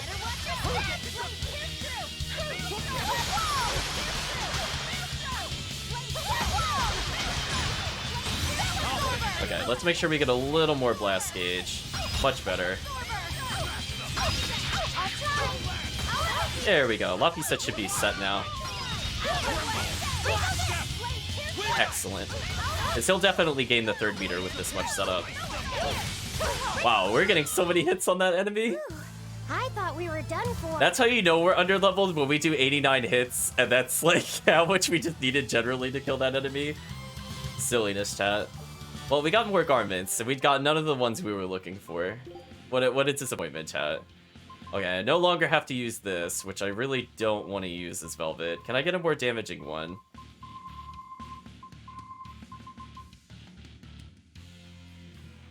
Something like this would be really good for Velvet. I want more focus, more damage.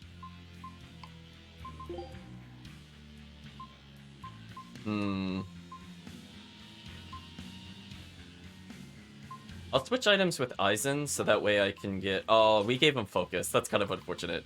But I guess we also made Aizen tankier, which is good, because he's kind of a glass cannon. He really did not need 500 focus. 400 is pretty solid, I think, at this point in the game. Let's do a quick save. So we've gone all the wrong ways on purpose. The way you were talking, it seemed like you had an idea of who was behind the riot. What happened here? I think someone in your position would know. There were reports of a large riot, but I was caught up in chasing you, so I heard little else. It was a small affair, really.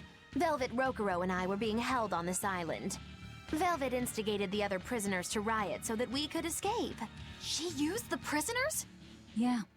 You'd expect different from me? How did it end? We didn't stay to see, but the prisoners were losing badly. At least, that's what it looked like. But if that was the case, then where did all the exorcists go? I know Oscar left to report the incident, but the other guards should have remained at their posts. Well, if they didn't flee, we have to assume they were all killed. By this headless knight, perhaps? Well, no sense losing our heads, I suppose. But it looks like we're in for a heck of a fight. All we have to do is mop up anyone who's left. Let's check one thing before we go into that skit. Okay. We don't have the other item. Okay, just wanted to verify that. What was it called? Venomization, right? The dark ritual of making demons feed on each other to birth stronger ones. Aizen, how many demons does the ritual require? It's more a matter of quality than quantity. Stronger demons mean more powerful malevolence. The ritual mixes the victor's malevolence with that of the devoured, creating a terrible, bloodthirsty monster. You see, the newfound power comes at a great cost. With it, the victor's last vestiges of self-control are stripped away. So it's something even more than a monster. A seething ball of pure power and malevolence. Roguro, don't tell me you're considering it for yourself. Of course I am. I'll consider anything that could make me stronger. You cannot be serious! What's there to be so surprised about? Oh, look at Velvet. She's already eaten countless demons. You're ridiculous! He's right. If it helps me find my vengeance, I don't care. Velvet? Wait, are you really going to do it?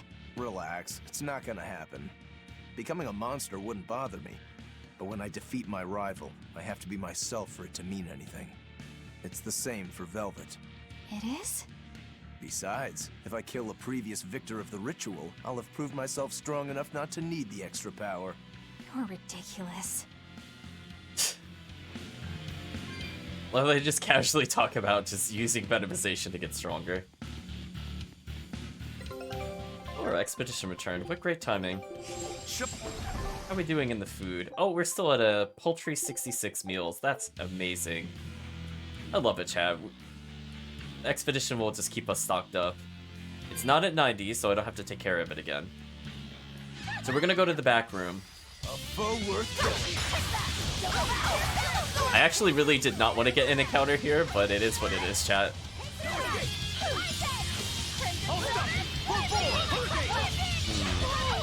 Oh, I got 10. Okay, so here's the deal, chat. If you have a lot of blast gauge, just make sure to use one break soul as you text. Oh, why is she at 1 health? Why is she at 1 health? I was gonna say, make sure to just tag swap out and use one break soul and then tag swap the other character back in. That way you keep some of your meter, because you always regain 1 soul. And then that helps balance out the tag swap cost. Unfortunately, I just got destroyed by that double hit. I mean, this should give me better chance of focus attack, actually giving an ailment, but kind of just want Aizen to tell people to eat it. Well, at least I got it eventually, I suppose.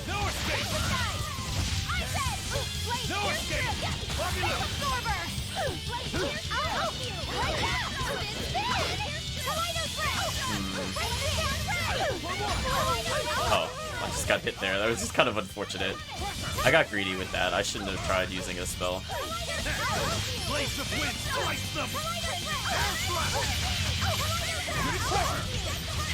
Oh, I thought I'd have enough time to combo that. Apparently I didn't. That's a shame. You're teasing me with the stuns I can't follow up on.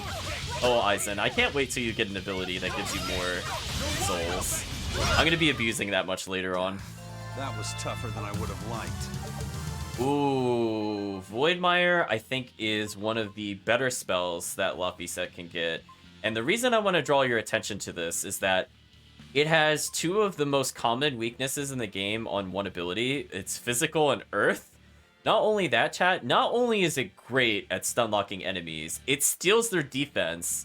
It's a double elemental spell. It does stun, which is like the best ability in the game, and it has an enemy type. This thing is overpowered. I love it though. The only one I think I spam more is Kaleidos Ray.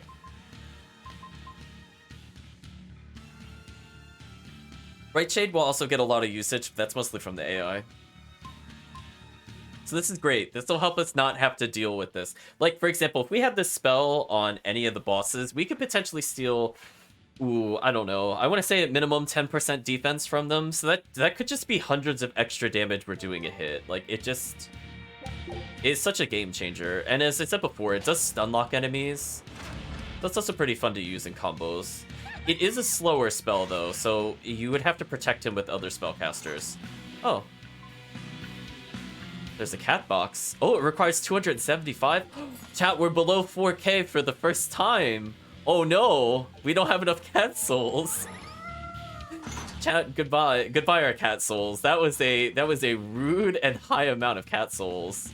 That was rude. Because it is really hard to get cat souls in this area. Like, this whole dungeon sucks for items, as you could probably imagine. terrible cat soul placement. There's like no mega room of souls, which would make this a lot easier. So if you don't have 275 souls when you come here, it is like such a waste of your time. Oh, we got Cumbrous Daggers. That's a new weapon. It's the rank 9 dagger. Now this one's not bad. Unfortunately, we don't care about armor, but it gives us Earth attack power 9%, which is pretty significant. Some of his moves are Earth type. I do find myself using Imbue Earth probably the most out of all of them. Shockwave Slash is also pretty good. Other than that, you know, it's just nice to have. But we're getting more fishing stuff. Which I guess if I want to redo it in the save file, I almost have enough. I think I need like 50 of the common as like a backup. Okay, we're done with this area. So ultimately, we're just going to keep descending further and further and further and further and further until we basically reach Velvet's room. I believe that's where it wants us to go. Yes, no? Yes, yes it does. Oh, I actually think I forgot to go somewhere, chat. I don't think I went to the southern docks. Whoops, let's do that. I was just thinking about it. I'm like, wait a minute, I didn't end up at the back at any point. So I was going the right way, and as we talked about before, chat, we can't do that. We can't go to the correct direction the first time. There should be a chest and an herb in the back docks, which we were not allowed to reach before.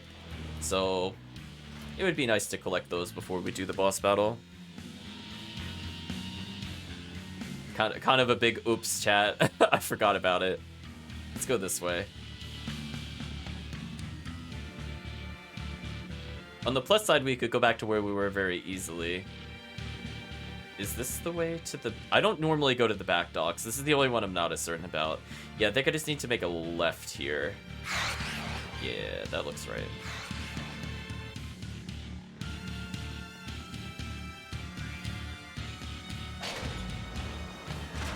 We'll be seeing this much later in the game. Like, we will have to walk to the back docks for a specific cutscene, which leads into my favorite series of events in the entire game.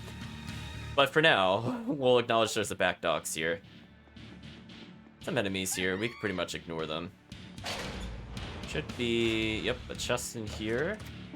Excellent, arcane bottle. Don't mind if I do, don't mind some blast gauge. We're gonna check the back docks out specifically, because this is another area we would not have been able to reach the first time we were here. We're gonna come over here where I very much remember where these herbs are. I was like, oh, okay. Well, we'll just keep adding it to Little Boy until Little Boy becomes the strongest party member. I cannot wait, chat. I cannot wait till we are near the end of the game and Little Boy becomes the best character in the game. Other than arguably maybe Eleanor, but that's only after a very specific upgrade. Until then, Eleanor is like, she's okay. I mean, I like her melee moves a little better overall than Rokuro's, but the problem is she doesn't have Hurricane Thrust, so I won't use her over Rokuro. Not that she's bad to play, because some characters in the Tales series are kind of awkward and don't like really work as intended. She kind of has that problem with her Break Soul, where she can launch the enemy up, but she doesn't have a good follow-up at the moment. Like, she could do some spear twirls, but like nothing phenomenal. But by the end of the game, that'll change, and she'll have like the easiest Mystic Art in the game, other than maybe Laphicet's, which is why Laphicet becomes the best character in the game. We'll just recollect some souls, chat. I already see the treasure chest is collected. There were souls up here, right? Oh, no. Well, let's just go further then. Oh, no souls up here either. Disappointing.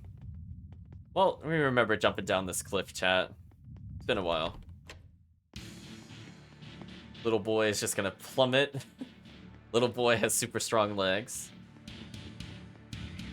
Laphicet's already the best character in the game. Magilu is a close second. Magilu is extremely useful. I just feel like she's a little more situational than some of the other characters. I think she's never a bad character to have in a boss fight, just due to the fact that she will start getting a lot of multi-hitting spells.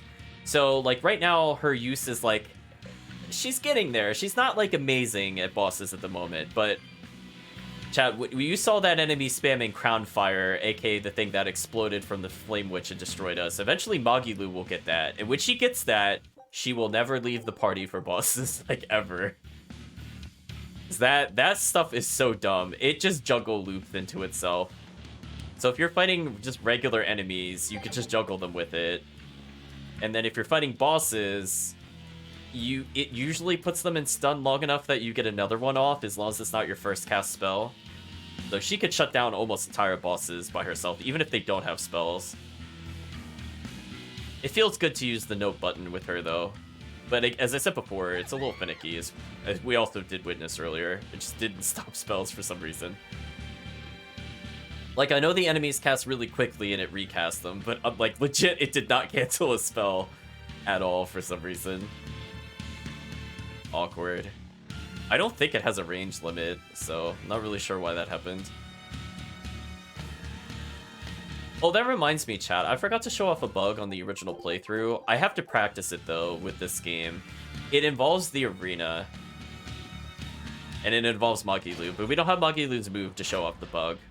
You could basically, like, phase through the floor, and it confuses the enemies where you are because you're, like, below the arena.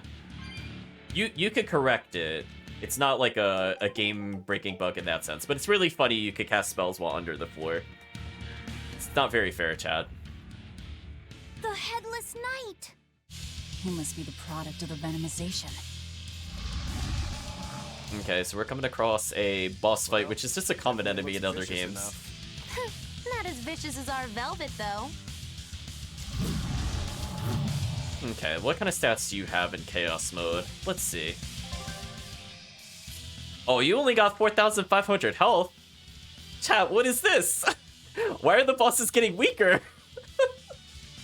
Chat, am I going crazy? Like, it just... Okay, it doesn't drop any items, which is disappointing, but, like, whatever. So anyway, chat, remember where I was saying everything has a weakness of physical for the most part? Because the game assumes you're playing as Velvet. This is where if you were playing Laphicet, you would just be spamming Voidmire over and over and over and over and over, and the enemy could do absolutely nothing about it.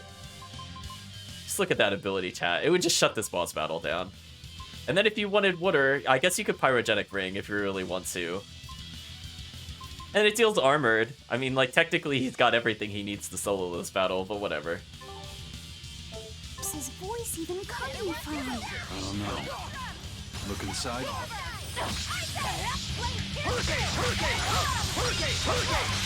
Oh, we got the weakness combo? Wait, is it over? Chat, is it actually over? Is it death in one touch? No way, chat. There's no way this is gonna do 4,500, but still, this is silly. Look how much damage we did. What? This is so unfair. Ready to die? Think you can dodge? Just try. Perfect mayhem. Wow, we almost one-shot that boss.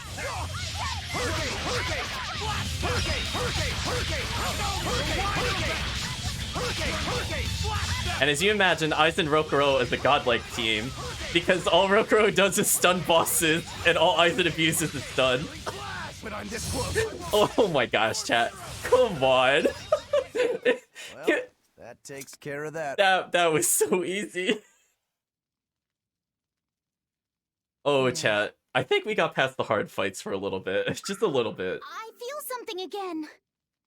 More malevolence? No, another Earth Pulse point.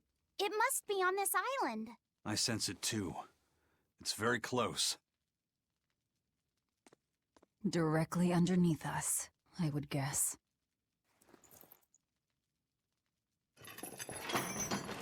Chat, that was just unfair. Did that even count as a boss? Oh, okay, it didn't count as a boss. Okay, that makes more sense, because I'm like, come on. Like, that wasn't even a fight. That was just a massacre. I figured it wouldn't be a boss just because it had no drops, but you never know. What is this place? Welcome to the most secure cell in the entire complex. The darkest hole in Titania. Feel anything, Laphicet? Yeah, I think this is the Earth Pulse point.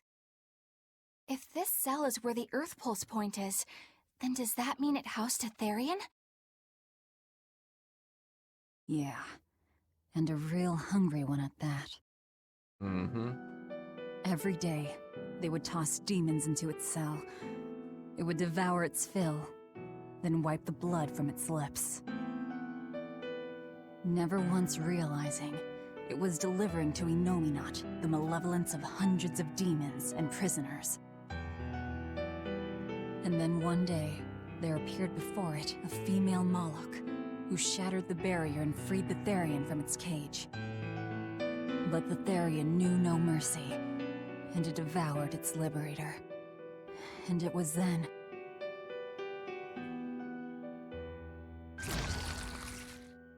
It was then I obtained the power.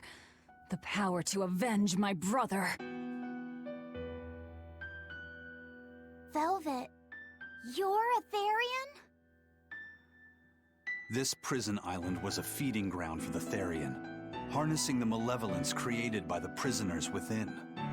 But because Velvet escaped, the malevolence went out of control. Wow, the same darn thing that happened back in Kamawana's village. Lord Artorias would never have done such a thing. No? What's so unbelievable? That he used his wife's brother as a human sacrifice? That he imprisoned his wife's sister? Because that's what your damned holy shepherd did! All to get his hands on Inominat's power! I'm sure he had a reason for... A reason? To spare the world of its pain? Don't give me that! Who will spare my brother's pain? Who will soothe my brother's despair? He murdered my little brother Luffy! And you'll stand there and tell me it was for the greater good?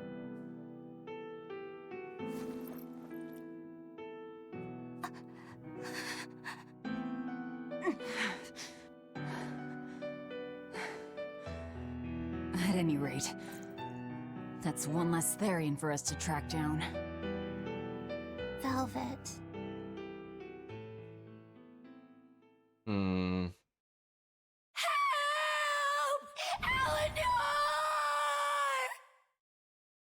Kamawana's? What? Did Velvet yell at you so hard you're starting to hear voices now? I have a feeling something's wrong. Kamawana's could be in danger. But we already beat the Headless Knight. Or did we? I still can't shake this feeling. Please, let's go back and check on them.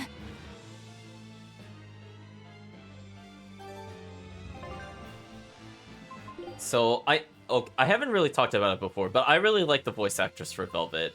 I think she really sells certain scenes, and I particularly like that last scene with the emotional impact.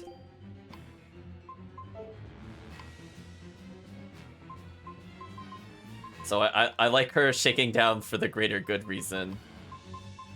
It does amuse me. Just making sure... Oh. Darn, there's 2 items that are capped out. What a shame. Is there really no other armor I could be learning from? This is where if I had more items, it would be a bit more useful.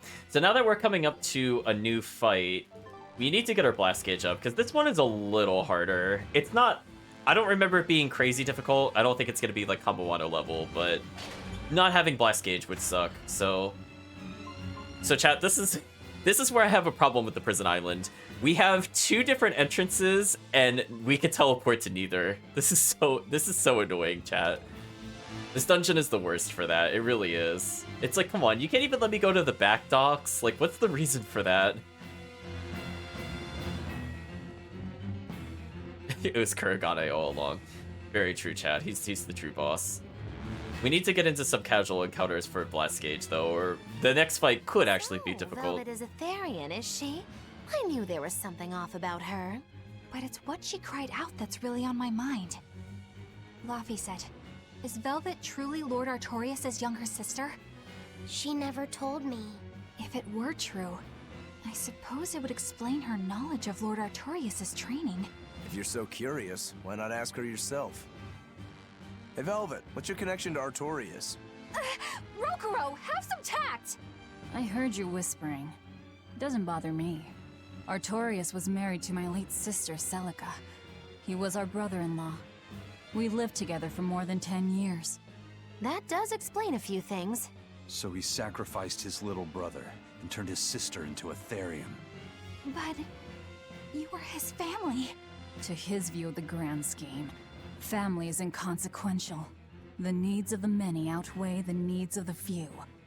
All he did was act according to his ideal logic. Well, enough chit-chat. Let's get moving. And now that we've witnessed that, can we No, of course we can't teleport.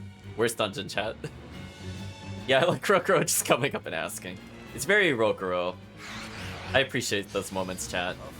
Well, this will be our last chance to get Exquisite Charm. I don't recall if these items can drop within chests or shops. I've technically already unlocked them, I believe, in a New Game Plus, because I've done it in a previous playthrough. Worth killing.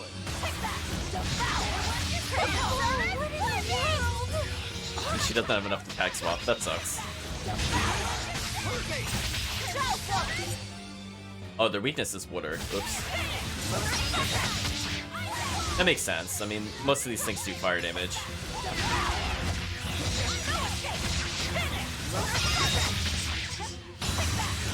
Well, we'll rebuild meter the hard way, chat. Yeah, she does not need any more meter. We'll give it to Aizen.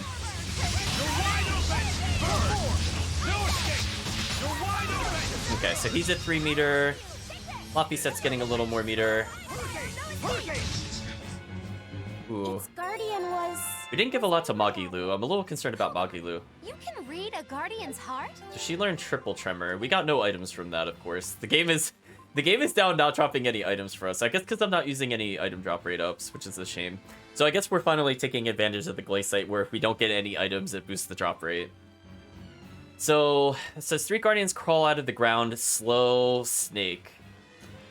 I don't like this move. I mean, you could tell from the times used, it doesn't come up too often. Like, I could try to show it off, I guess. Just the big issue with it is that it's kind of slow. It doesn't really set up properly into anything. So it's not exactly my favorite. Wait, this wasn't Triple Tremor before. What was this earlier? No, I definitely had a different move here. Was it... Well, it might have been Poison or the Triple Spirits. Oh, yeah, Spirit Beads. Yeah, Spirit Beads are nice. Because I've usually just fished for the stun here. I might as well get Art Attack down.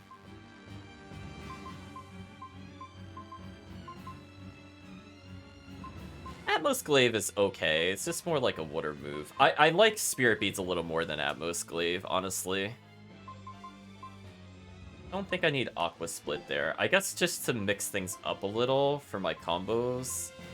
The other thing I should be considering would probably be Twin Spirits. But for now, we'll progress. So we unfortunately did not get a lot of Blast Gauge for Magilu, because she got hit immediately, so she ran out of souls. Our sub-character should get enough if we do one more combat encounter. So we'll do our best to kind of cap it. And again, we can't teleport anywhere in this prison, which is disappointing. Are we ready for this? There we go.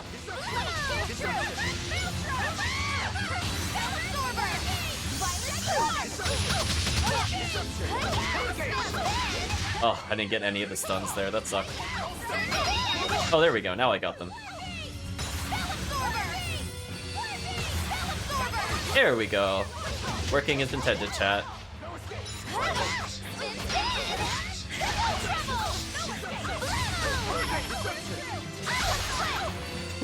We'll just spellcast in their face. It's fine. Nice, I got another stun. So she's gotten a lot of meter. We're just gonna make sure Rokuro gets more meter.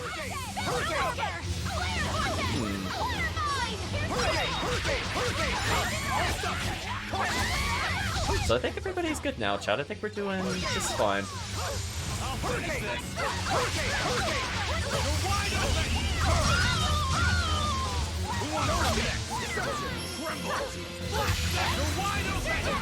Oh no, chat, they're wide open again. I have enough time to air slicer them. It's fine. We'll just combo reset with the stun. It's no big deal. Blades of wind, slice them! There we go, chat. That was tougher than I would have liked. So we're getting more title masteries. Nice. I don't usually use these. I don't remember which one Mistress of Familiar is. I suppose we could take a look at what we're actually leveling.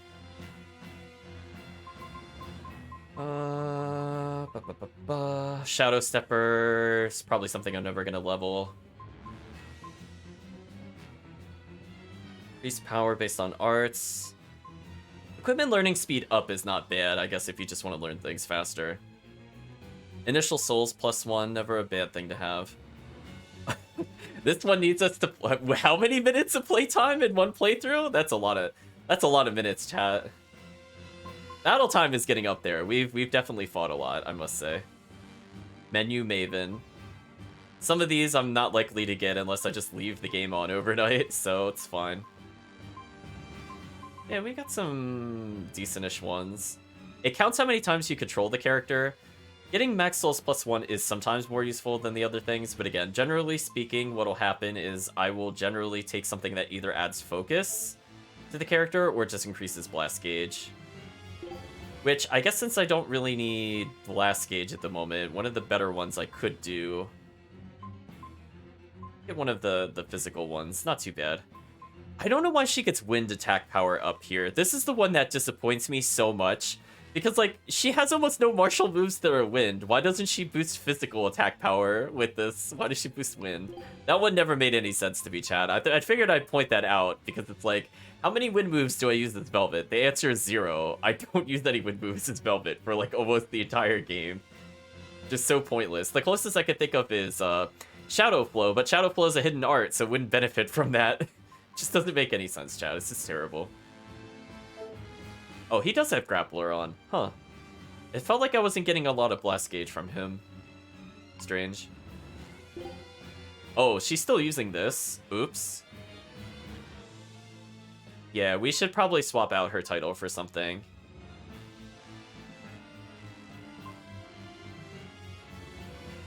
I think even though this decreases the physical attack power, I think having the AI boost fire and water casting is more beneficial to us. Because if you take a look at her spells, they're all fire or water, so she just casts 15% faster. And it also staggers them for longer, which is good for bosses, so we'll set them for bosses, I suppose. Just like Laffy said. Oh, we're actually decreasing his physical, or decreasing his magic attack power. Let's switch him over to this one, which multiplies his spell damage. And yeah, that's kind of godlike. So as I said before, he's starting to get the physical spells. So Kleidos Ray, Bright Shade, and Voidmire can all get a greatly reduced cast time, which is good because the AI loves to spam those 3 spells. So I might even remove... I'll leave it on here, but if I see Laffy going into Pyrogenic Ring, I'm going to disable it. So let's set them up better for bosses, I guess is what I'm saying. Blast Gauge up is really good on Aizen, but I technically don't need this all the time. I probably could do something like... Oh, he hasn't cast 10,000 spells yet. That's kind of sad. I'm not sure how that hasn't happened.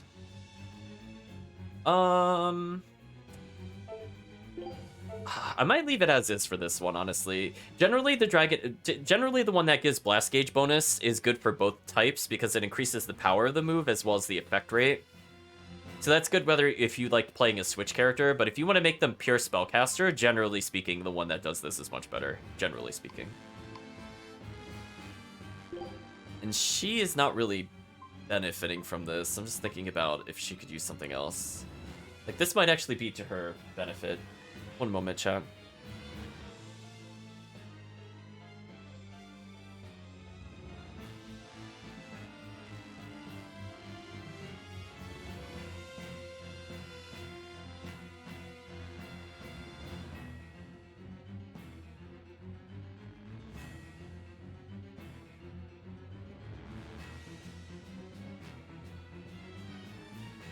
Sorry about that, chat. I actually got a quick call I do have to take. So what I'm gonna do is when we come back, we're gonna go ahead and fight the boss, because I think we're good in terms of blast gauge. So I'll be roughly, let's say 5 minutes or so. So this is definitely an opportunity if you want to get a drink, do something else for a little bit. I will be right back. Hopefully it will not be too long.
Stickers or something.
So it turns out that Velvet is a Therian who consumes malevolence.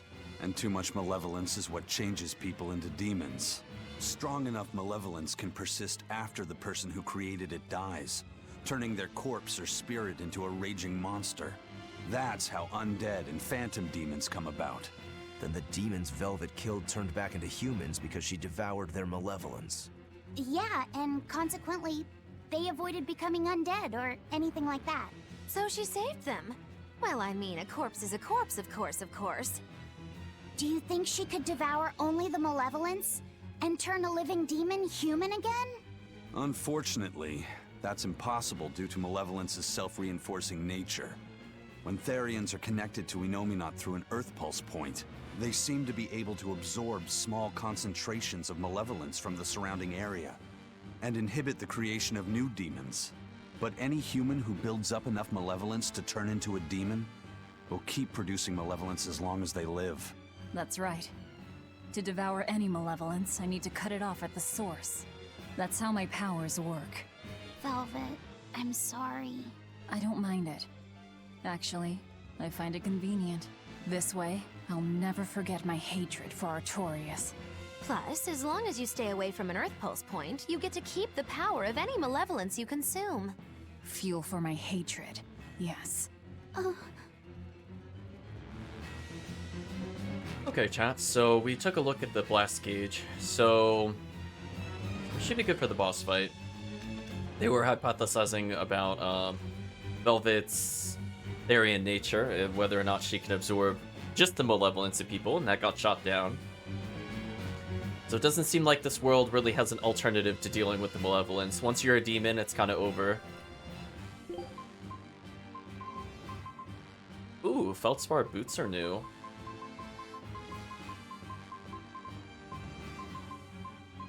I was gonna say, I'm not sure. I might have been muted very briefly when I came back, because I like popped it on, popped it off. I might not have given it enough time, so it's possible I was muted briefly. I didn't say too much on the way there, though. So we're just taking a look at some of the items that we're getting. Not super great. Poisoning is... As I said before, some of the capability bonuses are just kind of useless on the characters. That's something I would have liked them to have fleshed out a bit more by the time we got to this point in the game. Oh hey, look at that, chat. We're under 1 million in money. Let's fix that. We've been picking up a lot of the glitters and the flags from the navigations, and we've also picked up a few gem stones here. And look how much money we could get just from doing the expedition passively. Like, these bottom two items are just stuff we've gotten since I last cleared it out in the beginning of the playthrough, by the way. And we did not have any rough gemstones. So we now receive a better discount. Receive Haggler's Asterite. Reduces the amount of gold required for enhancing equipment. Nice, that'll help us, because we're going to be doing a lot of that in the future. Speaking of doing it in the future, I should make sure at the present we increase our current weapons. Because we are coming up to a boss fight, and it would be nice to not be underpowered. Oh, I almost leveled Kuragane daggers. that was a close one, chat. I almost did it.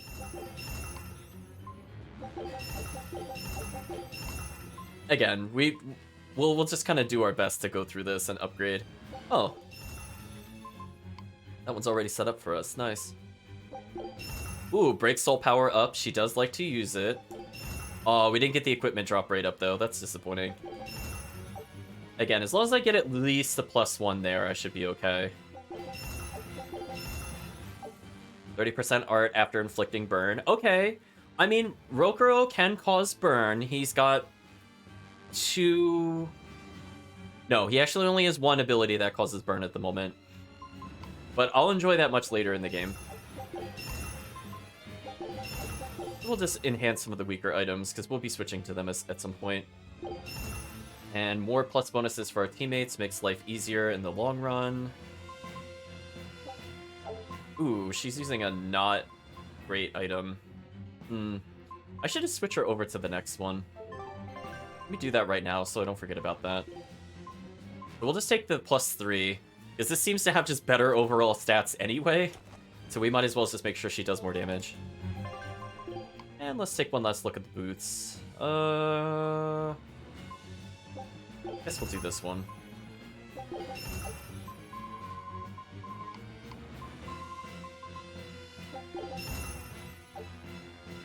Ooh, yeah, these boots are super weak. That's not good.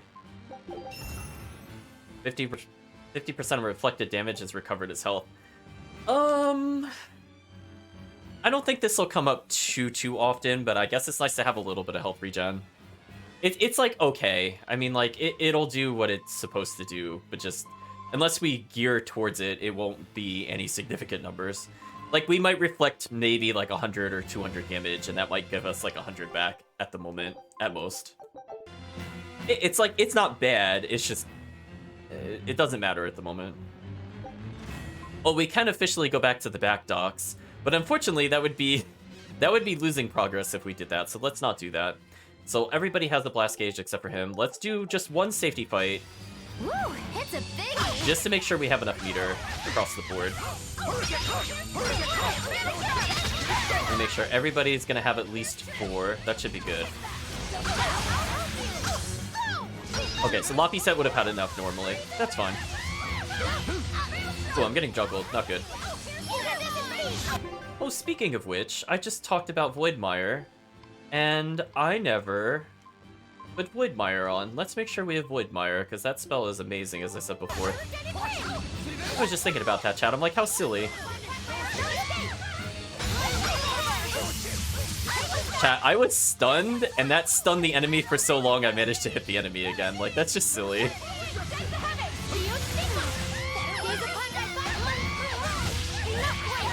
Darn, I actually lost the meter due to that. Good spellcasters. Magulu, why are you not canceling this? Oh, Velvet's killing herself. I have to play as Velvet again. What a shame. So many spells. I did the evasion there into the extra technique because I honestly wasn't sure if I was going to get hit or not. So I was just going to brute force it.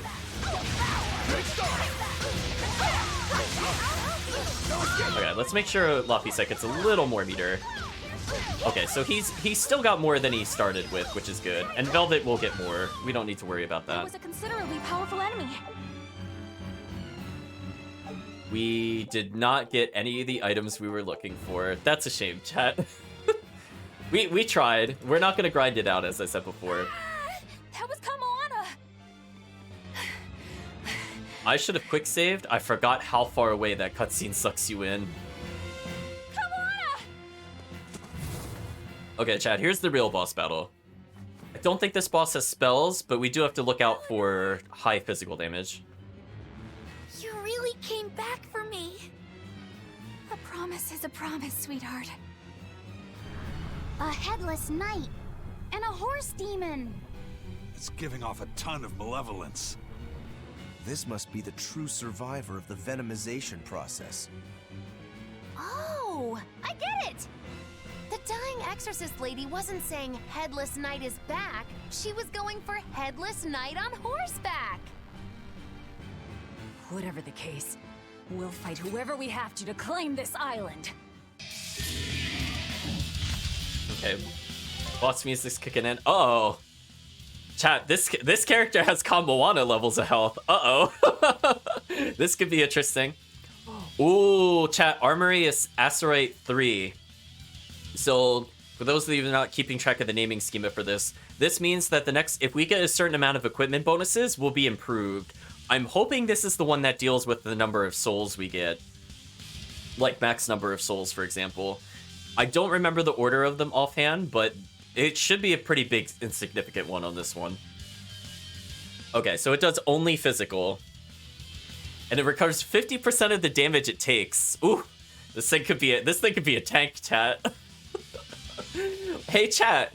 Let's start observing some things that are really common. Look, chat, the enemy has a weakness to physical attack. Gee, it would be really unfair if we had Laphicet in here spamming Voidmire constantly, because even though it has Earth resistance, it's still weak to physical, meaning it's still weak to Voidmire, because that's how Voidmire works. It literally option selects the element, chat. How unfair, chat. Just roll your eyes. Voidmire OP. Actually, speaking of which, Does Voidfire also hit something that the boss is weak? Oh no, it does crustacean. But it steals defense. I mean, like, let's just all roll our eyes, chat. Like, okay, Loppy set. Now I can't help but wonder how the horse is named. Get close and look if you're that curious. I just need to get that initial stun. Ooh, I took a lot of damage there.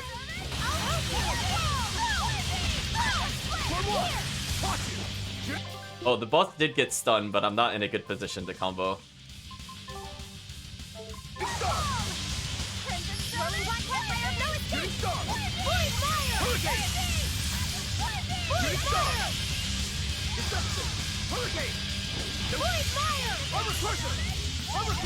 That gave me so much time to just walk up and do whatever. That's so unfair, chat.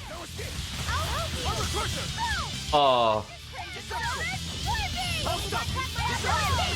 Well, I wasn't sure if it was gonna hit me there or not. I think Rogro is actually stun locking the boss fairly well.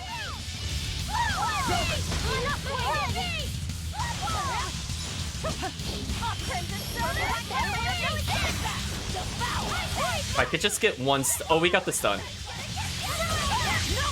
Oh, I think I waited too long. Oh, I waited too long. I don't think it's stunned anymore. That sucked. Why is he pyrogenic ringing all the way over there? Come on, Gabe. This is why I disabled that spell on the AI. That right there, like, why did he pyrogenic ring at that distance? It just made no sense.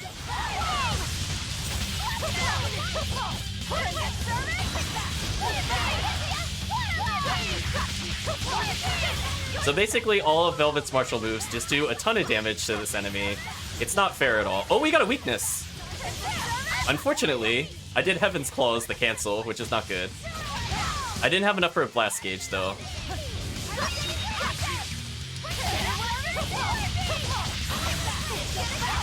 I think we're doing fine. Oh. Not too bad.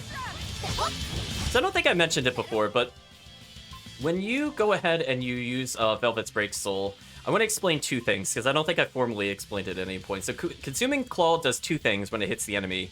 One, it gives you a bonus depending on what enemy you hit. So that one, I think because he's armored, it gives us, like, I think we just do more damage to him or something like that. But more importantly, depending on the enemy you hit, it will also determine and look at the enemy you are striking on the last hit of a combo, and that finishing move will always guarantee to be an enemy's weakness. So, like, for example, I might not use an armored move, but more often than not, if I see that it triggered armored, I know by just finishing the combo, I don't need to do Megasonic Thrust. The combo ender will actually just be anti-armor. It's kind of unfair at points. So I wanted to just talk about that, and why Velvet's unfair. She just has a literal combo weakness on her. I think what's happening is I'm switching while hitting guard, and I think that causes my auto versus manual to switch, which is kind of annoying to me. I'm not sure if there's a way to stop that from happening. But it's fine, we'll continue forward. So yeah, bonus damage from enemy defense. Oh, so the higher his defense, the more we do. So that move we just did there is anti-armor.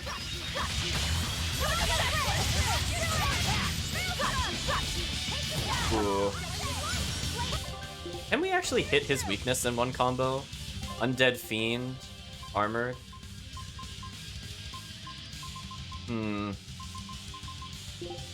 Let's see, chat. Let's rearrange our skills a little bit. There's armored. Oh, she has none of these. Oh, she's terrible at hitting the boss weakness. That would explain a lot. Because I'm like, wow, I changed, like, I did 5 different moves and I did not hit the boss weakness. Oh, I want that soul. So, I mean, I think we can all agree, chat, this boss is not doing, like, any significant damage to us compared to the other boss. Oh, we got the stun. We got the stun, chat. We fished for it. Weakness combo time. Goodbye, boss. Are you ready for this damage, chat? Oh my gosh, this boss is gonna take so much damage. Oh, we earned this weakness combo. It's recovering health, so it might actually survive it, just because of that. But man, chat, we did over half of the boss's normal health in one combo. The boss was doing a super attack, so I just used Consuming Claw to ignore it. Oh, it tagged Aizen in. Oops, that's not the best. Oh my gosh. Rob is a monster, chat. The boss is almost dead. This honestly went extremely well. Oh, it actually... It summoned backup? I didn't know it could do that. Oh, I guess it does have call backup. Huh. I didn't pay attention to that. Well, this is just more souls for me, so that's kind of unfortunate for the enemy we're fighting.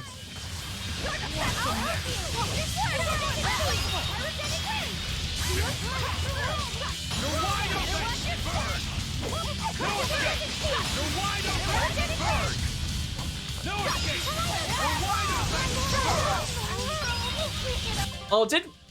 really, Laphicet? You died at, like, the last possible moment? Ugh, chat, it was going so well! He just literally, he had to live, like, one hit. Ah, chat, I'm gonna use an item. I want him to get the experience. Let it be known, I did not need an item to win. I'm using the item specifically so he gets experience. I'm very mad that that happened.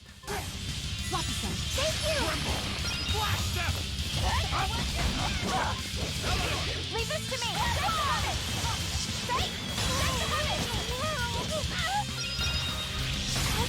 Oh, he actually comboed me with that. That was kind of sick.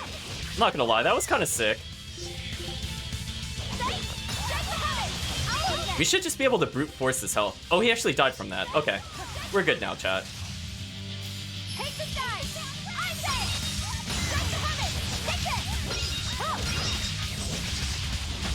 There we go. We're doing some Eleanor's combos, chat. We did it. I know. How did Laphicet die of all the characters? That's like mind-boggling. His defenses and health are phenomenal. That's venomization, all right. Definitely stronger than that headless lump of armor. I beg your pardon? Not you.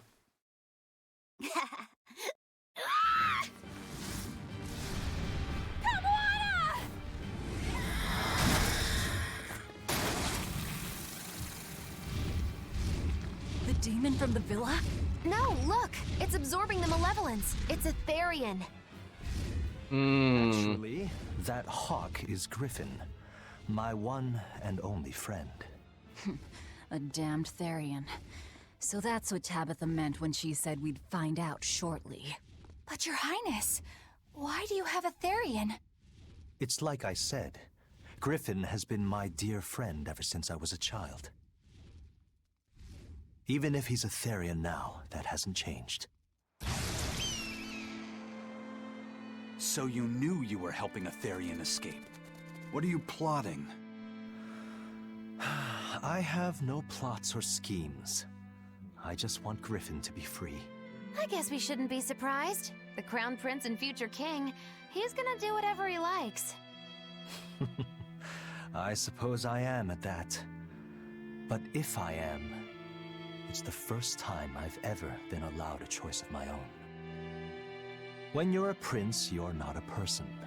You're an institution, one designed to serve the state and its people. Say, for instance, you're doing your law studies and your back suddenly itches. What do? I mean, I'd scratch it. Who wouldn't? When I did that, my tutor gave me a whipping so hard the blood ran down my back. The reason being that I prioritized a personal feeling, that is to say my itch, over my studies in service of the state. Seeing Griffin lay claim to the skies let me imagine my own freedom. It was my lone solace over the years. But then, he turned out to be responsive to Innominat's power. I take it the Midgand royal family is well aware that the Abbey's creating Therians. Of course. How could we not? The kingdom offers unequivocal support to Shepherd Artorius' vision of reason and will. Even so, if there was one thing I could never permit, it was seeing Griffin locked up and unable to fly. Never. I tricked the Exorcist on guard and disabled the barrier. But then Griffin attacked the Exorcist and killed him. That's why you said you could never go back. They can overlook a single dead exorcist, but with Etherian removed, malevolence will engulf the capital. I knew full well what I was doing. And yet, I couldn't watch my friend's life be stripped away. Your Highness. He chose a single bird over the world. Why do you think that birds fly?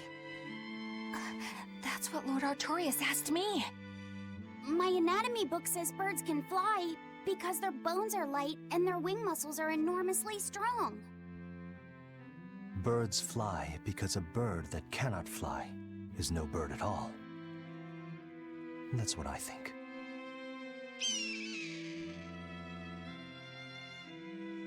I understand now. As long as you remain on this island, you may do as you please. But if you try to escape, I'll kill you. That should work. This way we'll have him on hand if we ever need a hostage. Understood. I appreciate you letting Griffin and me stay here.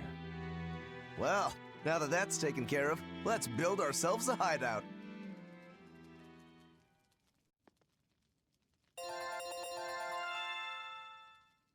Chat, I know we lost a lot of grade, which is just so unfortunate. We lost even more than it says there, because you get more points for not using an item, but honestly, Laphicet not getting 4,000 something experience would have been kind of hard to come back from. So I'm going to prioritize getting the experience, and again, we will state, I definitely had that boss in the bag, it's just, I want Laphicet with that 4,000 experience. So we learned a couple different abilities. Jade Wave, I think, is okay. Coiling Serpent might be the skill I was thinking of, where she does the overhead spin. If it's the overhead spin, I would like to equip it. We got a little bit of grade. We'll see what the Acerite does. So, for clarity, chat, the first time you play through the game will explain what each of the Acerite does, but because this is a New Game Plus, it doesn't do it. So that's why I'm opening the menu.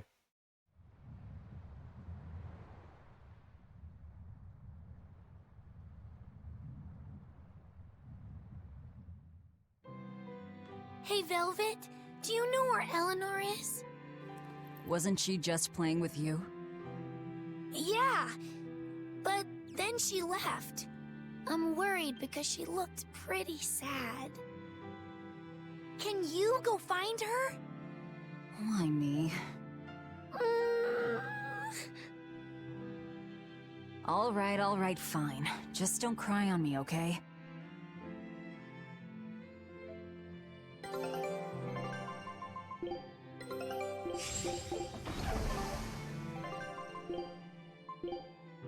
So... oh, we actually can just teleport to the front and back this time. One of the few times we're in a cutscene area. We don't want to do that, however.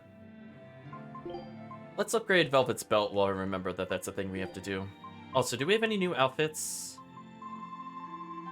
Nope. That's a shame. If we had gotten Crimson Veil there, it would have helped us out a little bit, but it is what it is, chat. So we can teach them new boot skills, but I think everybody else is good there. Why do we never get Kamoana to wear clothes? Reasons, chat. So since we're here in the menu, I want to take a quick look at not our valuables, which won't make any sense if we were to go through them. But we did get a new Acerite. So level 3 says, grants +1 maximum blast gauge to characters wearing equipment enhanced 15 or more. Now this is huge, because this is going to be the first time we can naturally reach, I believe, +5 blast gauge, which is, if you recall, there's ways to reduce how much the blast gauge costs. So if we do Mystic Art in those scenarios, we could potentially already double blast gauge, Mystic Art somebody. So we got some bonuses there. We still do not have the next level of smithing, which is like, ugh. I just want to shake the game. I'm like, please let me go up to +5 or +6 or just anything that isn't +3. Oh my gosh. We'll get through it eventually, chat. I unfortunately cannot see the other moves we unlocked, so I'm gonna have to remember which ones they were. Hello, Kurogane. It seems whatever I drink leaks out. Looks like I need to plug some gaps. Well, if it's leaking out of you, doesn't that mean you don't really have an ability to process it? I mean, then you would just be walking around with booze in the armor, and then you would consist of all booze. What a strange demon, chat. Hey, Rokuro, have you seen Eleanor? Probably. I don't know. Bit drunk. Just try not to go overboard. But man, are we a bunch of screw-ups or what? I mean, we've kidnapped a prince now. They gotta have laws against that. Broke out of prison, flattened Helavis, tried to assassinate a shepherd. Hey, how many infractions do you think we're on the hook for? Pardon me if I don't stop and count. If you don't like it, nobody's forcing you to tag along. No, I still haven't repaid my debt to you. You say that, but you really just want to beat Shigure, don't you? Whoa, to me they're both connected. It's a long story, but I can tell you if you... I'll pass. Well, join me for a drink then? Can't. I'm 19. Rokuro says you need to be an adult before you can drink. I don't care if you're a demon, the rule is universal. There we go. He has a cutoff limit, chat. Oh, that's asking Pirate if he's seen Eleanor. No, she hasn't been around the docks. Oh, also that's kind of a weird thing too to kind of denote, because this area counts as a town for some reason. We can only teleport to other towns. So in order to actually use the other port teleport, I have to, for example, go to the back docks here. It's kind of one of those quirks. We're gonna go back to the front dock though. I just wanted to show that off, so you can understand my pain trying to navigate this prison. It's quite something sometimes. Pirate says, now that we have a base, we don't have to worry about maintaining the Van Eltia anymore. Aye, and as a sailor, a bit of room to sleep that doesn't rock all night is a real treat. Love how we can just always find Laphicet. Like, he just sticks out so much, chat. I love it. Huh. A most interesting interpretation. What do you make of this part here, then? Well, if you pronounce it Loney, Kyle, then it'd mean midriff, which probably isn't right. Maybe Muse Mila? Well, that would make this passage read, Pornges are nummy. Okay. Yeah, that's not right either. What's wrong, Velvet? Have you seen Eleanor? No, I haven't. Sorry, I know I'm supposed to watch her. Just read somewhere where there's more light. You'll hurt your eyes like this. Okay. So most of chat probably will not get that reference, but Muse Amelia is a reference to Zillia, which this game has another Zillia reference with the cameo battle. We'll eventually play Zillia, I believe, on stream, for those of you who have not seen it before. They were naming one of the protagonists and their sister, I think. Laphicet says, it's so fun to learn something new, and Porridges is also just another reference. Remore says, did you have to drag me away from a tropical resort to a place like this? Well, at least I have a bright, passionate student to keep me company, though it's not all bad. Hello, Pirate. The Abbey will never think of looking for us in their own closet. It's always darkest under the lighthouse, right? Just making sure there are no skits in the outer path. There are no skits in the outer path. There is a skit in the North Watchtower, so that's where it wants us to go. So I will probably teleport to the bottom once we're done with this. Although I want to check the sales to see if we did enough combats to reset the merchandise. I don't think so, but it's worth checking. Hey, you got any idea where Eleanor is? No, sorry. I was having a meeting with Benwick and the crew about our search for Eifried. Are you sure you're okay with putting that off? At this point, the Abbey doesn't have much reason to keep him alive. Wouldn't you rather look for him than Therians? I know time is a factor, but we still don't have any decent leads. I think we need to stir up the Abbey and see what shakes loose. And who better to do that than you? So this works for both of us then? Never fear. I'm still acting out of self-interest. Besides, Eifried won't die so easily. He's a strong man. It'd take a lot to bring him down. Yeah. I've never seen him flinch from a storm. no matter how choppy the seas. Where angels fear to tread, as they say. Probably some of that as well.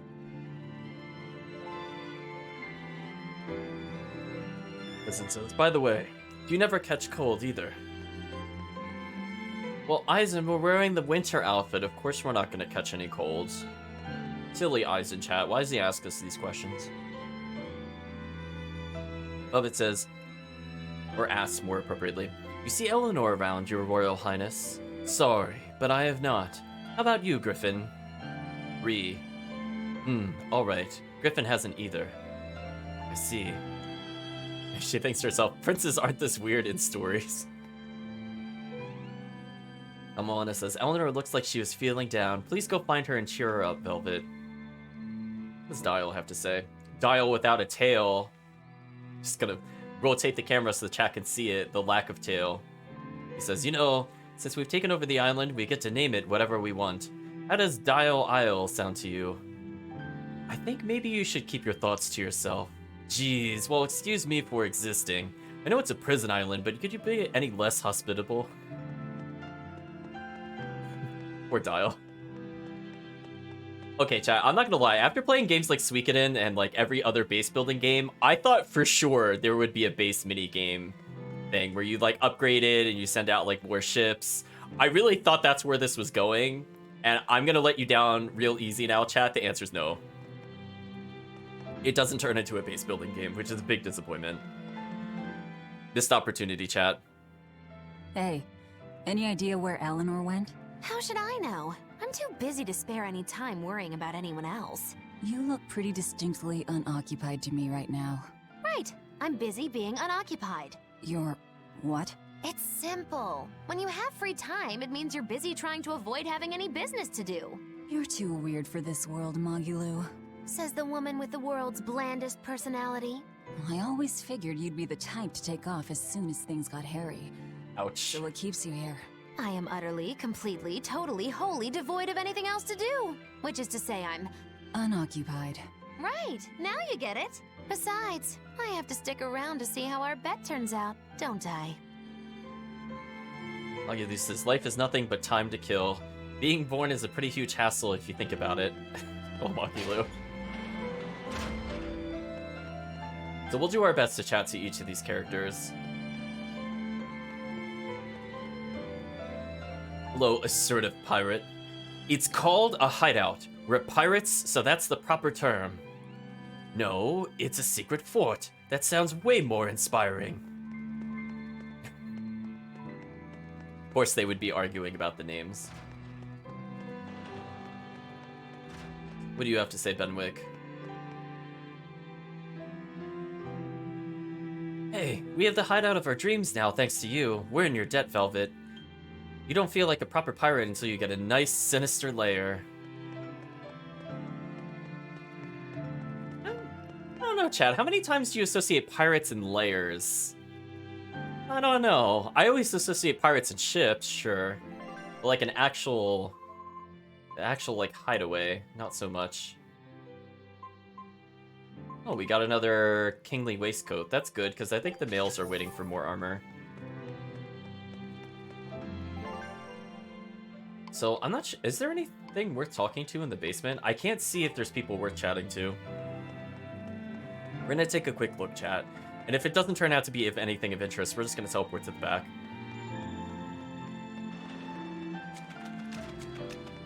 I am not seeing people here. I'm gonna check this door, and if nobody's here, I'm assuming there's no one to talk to. So I'm gonna arbitrarily choose the right door. Nope, nobody to talk to. Let's just go to back docks then.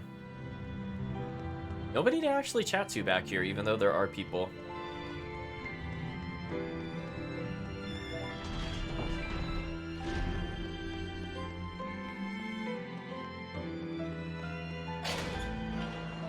I mean, maybe...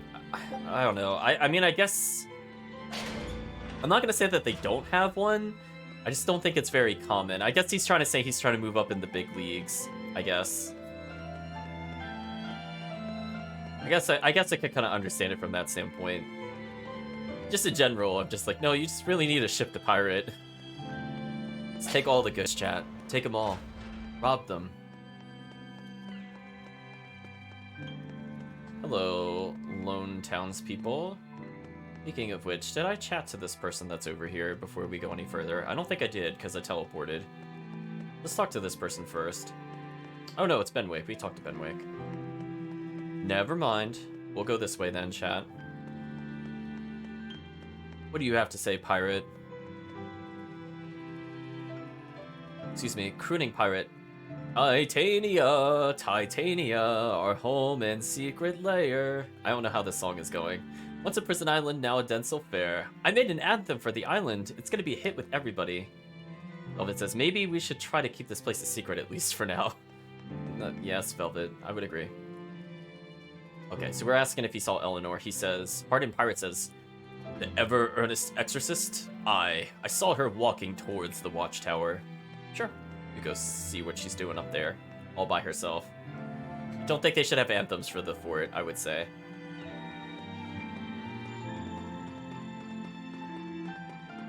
Let us continue climbing, chat. We are in for a long series of cutscenes before we get to the next mission. So I think our goal is to... Ooh... Depending on how many cutscenes, we're gonna try to get to the next new town, but we'll see how that goes.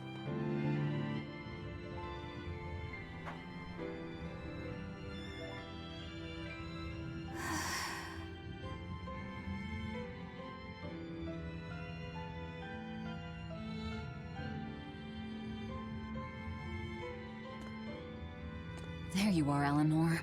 Kamoana's worried about you. You actually came looking for me? Can't say no to a crying child. Indeed.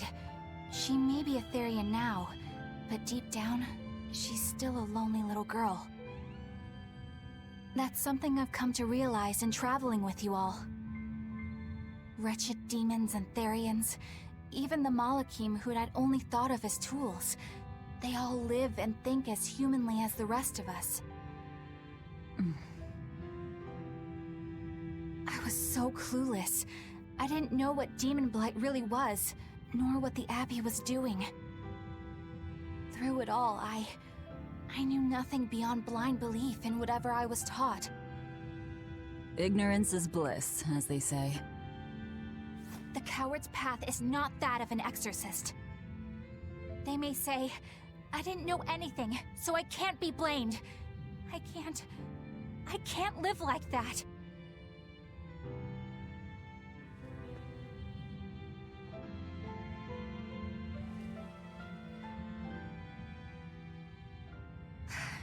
I think I'll stay here a little longer to cool my head off. Please tell Kamoana I'm alright. Don't stay out too long. The sea breeze can get cold. Thank you. Don't get the wrong idea. If you got sick or something, Kamoana and Laphicet would worry. That's all.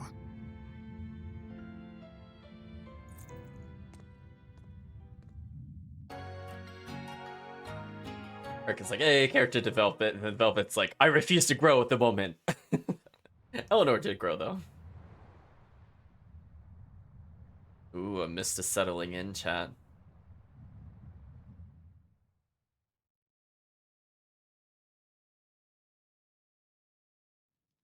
I have something to say.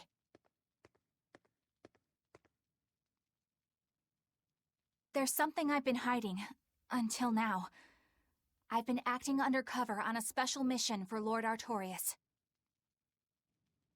I was to watch over the Malik Laphicet and bring him to Abbey headquarters. So vital was the mission, I was to do whatever it took, even kill my fellow exorcists. You were gonna take me to them. I'm sorry for deceiving you, Laphicet. Originally, I was going to get you to lower your guard, then take you in. However, I no longer intend on following the Abbey's orders. You're turning your back on Artorias? No. I still believe in the sincerity of Lord Artorias. That the world he seeks is one that will benefit all humankind. But nevertheless, I simply cannot bring myself to condone the methods he has chosen to achieve that vision. So...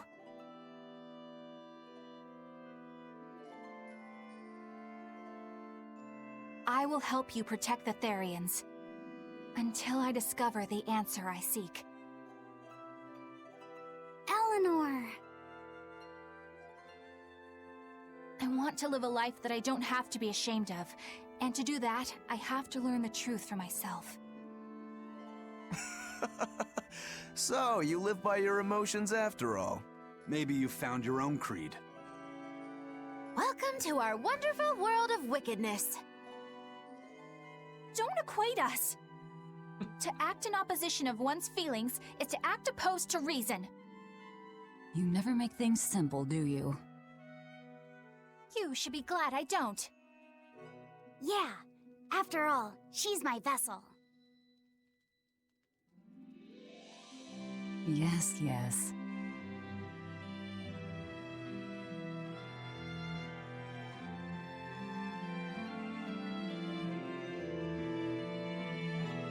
So, I think our next order of business is to find ourselves another Therian. Well, that's the extent of my insight. Anyone got any actual leads? What if we had Eleanor swipe some intel on them from the Abbey? That could work. I don't know. It wouldn't work. Officially, the Abbey still considers her a traitor. So who would leak anything to her? Yeah. Besides, we can't put Laufeyset in danger like that. And anyway, Eleanor's terrible at being a spy. Ungracious, but accurate. You know that special underground cell from yesterday? I want to go back there. There's something I want to try out. Alright, let's go. Chat, I would like to point out how mean it is to make us walk back to a place that we cannot teleport to. It's just like, no, I don't want to go back to the cell. Had enough, chat. Like, you go back to the cell, Laufeyset. I don't want to walk there again. Okay, I think everybody's learning something new, except for Laufeyset, right? Yeah, except for Laufeyset. So we'll give him more focus, which is amazing. I would prefer him to get status ailments now that he's a spellcaster. I think everything else is kind of good to go. Wanted to take a look at some of the moves so I can get a little bit of recollection here. Boiling Serpent. Slashes with the spear, cutting the target and pulling them closer. Oh, this one's actually a good move. See, I think the move count is a little deceptive for Eleanor, because I don't think I used her at all in the first playthrough, except for the bonus dungeon.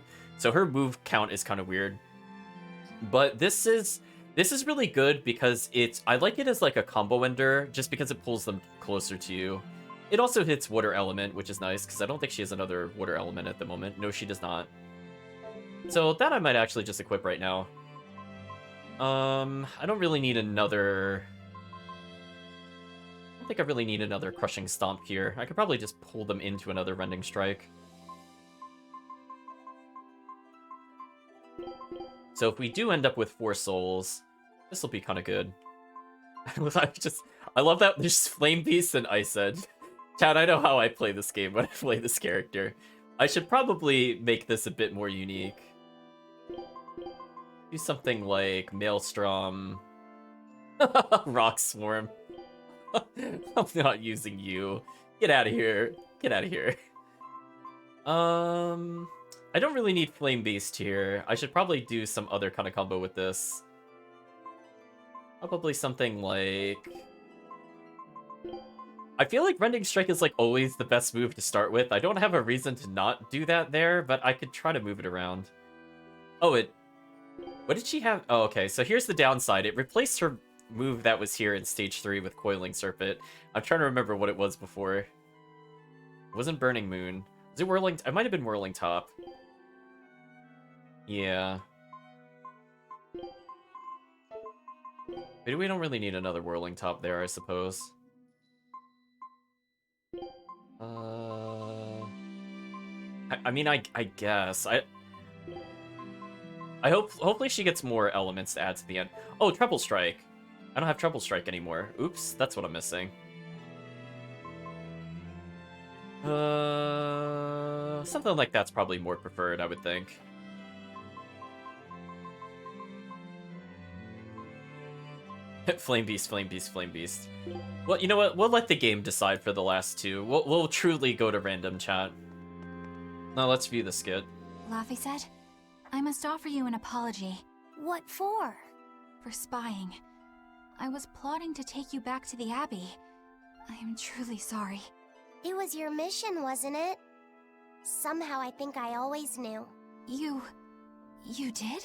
Call it a hunch. Besides, Velvet was really suspicious of you. Whenever you feel you're doing something wrong, you start to sweat a lot. It seemed odd. How long have you known? Ever since you became a vessel for me. I think Velvet knew too. That's quite a shock. I failed completely in my role as a spy. It's pathetic. Shameful, really. Well, I think it says something good about you. Huh? Someone who can't lie well seems like a better person than someone who has an easy time of it. Thank you, Laffy said. I think you're the better person here. I wouldn't go that far. What are you doing here, Bienfu? I was hoping you'd let me join in! We're in the middle of something important. Please leave us be for now. I'll be quiet. Just let me hang around, all right? Afraid not. Madame Eleanor is a mealyhead! She's a what? Laffy said, thank you. I hope we can stay friends. I hope so too, Eleanor. Meanwhile, I feel like chat is like, oh no, not Bienfu. Oh, we got another one. What Celica taught us. I think I'm finally getting the hang of cooking without testing the taste. Hey, a cooking skit. I've always thought you were a really good cook, Velvet. It's not so hard. All you have to do is follow the recipe. After my sister died, I always did the cooking. The most important thing is adding just the right amount of salt, and the final adjustments of flavor. Oh, and once you're just about done, you have to make a wish that it turns out tasty. You wish for flavor? Yeah, so long as you do that, anything will turn out tasting good. Celica taught me that. It sounds like your sister was quite the master chef. Oh, I don't know about that.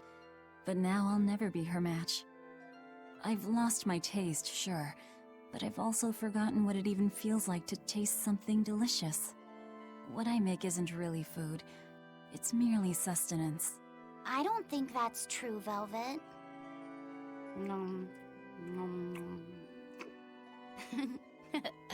This is great. You're a fine chef, Velvet. I just remembered something my sister said. She always wished for our food to taste good, because she wanted to see us happy when we ate it. Oh? And she said I ate like a pig, too. I don't think you do. It's a good thing. You should eat a lot, too, so you can grow up big and strong. Okay, chat, so for some explanation, we have basically loaded up on every skit possible. So we finished Expeditions. As you can see, like, we're at level 24. And our cooking is level 20. So for whatever reason, the game decides that instead of just checking when your cooking level is a certain amount or your expedition hits a certain amount, it waits until a very specific point in the game to check. I'm not sure if it keeps checking after this point, presumably it does, but we're about to get one for just having some expeditions cleared. Just to provide a bit of clarity as to why this is happening. For whatever reason, they decided to do this. The exploration of the outer seas is going super well. Yeah, it's all thanks to you guys chipping in. Oh, we haven't done all that much. Well, don't rest on your laurels just yet. Worse things happen at sea, you know. The scouting ship could always get eaten by some giant tentacled horror from the deeps. Danger's a part of the job. Besides, Ifreed's pirates are all about venturing into the unknown.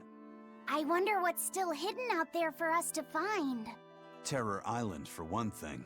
According to ancient legends, it's an island that moves across the outer seas like a ship. Really? I've never heard of an island like that. Nobody knows if it's real or not, which is exactly why we have to try and find it ourselves. Awesome! I can't wait to get to the bottom of this. Don't get too excited just yet, kiddo. It's good to have enthusiasm and all, But I bet this place is called Terror Island for a reason. I'm not too worried. Like Eisen said, challenging the unknown is what Ifrit's pirates do, no matter what the risk. Looks like you've caught the bug too. Ah, looks like it. Oh boy, chat. You were very excited about Bienfu and totally didn't want to feed him to the griffin. That's why we have another skit with Bienfu. Hey, Bienfu, I have a question for you.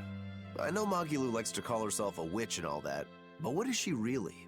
The obvious guess would be that she's an exorcist, but I don't think I ever saw her name in the roster. That's not surprising. She is indeed a bona fide dark witch. I should know.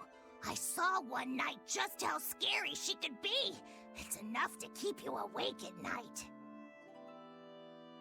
It was near the crater of a volcano. Above the bubbling magma sat a huge cauldron. Inside the cauldron, a blood-red liquid stickily simmered, boiling in the hellfire heat. When droplets splattered onto Miss Magilu's cheeks, she just cackled and licked it off, and she kept the cauldron boiling for 3 days and 3 nights. What was she making? Strawberry jam. What? What's scary about that? I was just getting to the scary part. Instead of using sugar, she put in soy sauce, cooking wine, and liquor. Soy sauce and strawberries? Is that normal? You wouldn't think so, but that contrasted sweetness, sourness, and saltiness actually makes it taste great. Not that someone like you would understand the appeal. You have to have a refined palate like mine to appreciate it. Wait, I've heard of that. You can boil things in soy sauce and wine to preserve them. When you do it with strawberries, it's called strawberry soup. That's right! Actually, strawberry soup has sea urchin and abalone, not strawberries. It's just called that because the sea urchin plumps up like berries. And it's not preserved either. Really? Well, I had no idea. Wow, I really liked it too. I wonder if the reason she's never made it for me again is because she realized the mix-up. Now that I think about it, that's not the only thing I like that she made one time. Like durian jellies and the candied sweet fish too. I think I see what's going on here. What does the food she's made more than once taste like? It's just normal stuff, like what you guys always have. Only a truly scary witch could hide that much cooking talent behind such plain-tasting food with no one the wiser. Hey, chat, I'm gonna amend my statement of where we're gonna end the stream. I'm gonna say let's at least go back to Logris. I'm starting to remember there are like 12 or 15 more skits, chat. We're gonna be here a while. Strap in, chat. We're being held hostage by skits.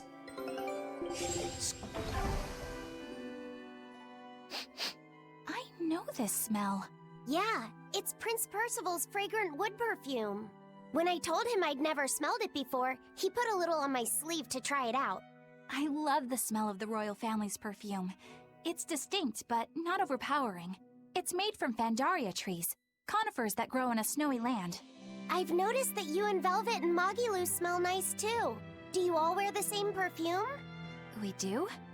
We don't use that stuff, but maybe you're smelling the soap we use. Oh, can only the royal family wear fragrant wood? No. Some fragrances, including the Fandaria scented ones, only the royal family can use, but most don't have any such restriction. If they all smell so good on humans, why doesn't everyone use them? You know, I've never thought about that. Why do you think that is, Eisen? It's a bit complicated. To explain it right, I'd have to start with the history of bathing in Midgand. A few hundred years ago, people believed they would die if they took a bath. They were so terrified of baths that they wouldn't even go near one. I can't believe people would be scared of taking a bath. Why would that even happen? Well, at the time, a deadly plague was running rampant, and people thought that it could be transmitted through bathwater. Bear in mind that this was all before we had proper plumbing or techniques to purify water. People couldn't just bathe anywhere. Sewers like the one we used to sneak through Logris are a fairly recent construction, only around a century old. Some people even thought bathing at all was unhygienic. Right. As bathing went out of style, The royal family started to use these fragrant woods. Covering up their bad smell with a good one. Yep. As a result, their perfumes used to be far more potent, to the point where you couldn't even tell if it smelled good anymore. But nowadays, nobody actually believes that bathing can make you sick, right? As civilization advanced, plumbing became widespread, and baths themselves became much cleaner fixtures than they used to be. And the fragrant woods fell out of favor because they were no longer necessary, right? To the contrary, as the people gained prosperity, the perfumes became a popular display of wealth. The newfound popularity didn't last long, however, thanks to the propagation of a new disease. One that didn't transmit through baths. Demon blight, you mean? With the rise of demon attacks, life outside the city walls became increasingly difficult. With fragrant woods now harder to come by, the perfumes once again became the domain of royalty. I guess that means that fragrant woods share a long and complicated history with plagues. To cover up the truth of malevolence, the powers that be spread rumors of a demon plague, continuing their time-honored tradition of covering up one stink with another. So, what do you think of the perfume? Do you like it? Yeah, it smells nice. But I think I like the smell of soap better. Huh? Or Velvet. Chat, we're still gonna be held hostage. Even if this is the last one in this area, we have like 7 or 8 more skits. I guarantee you, chat. I'm starting to remember. This island is so amazing!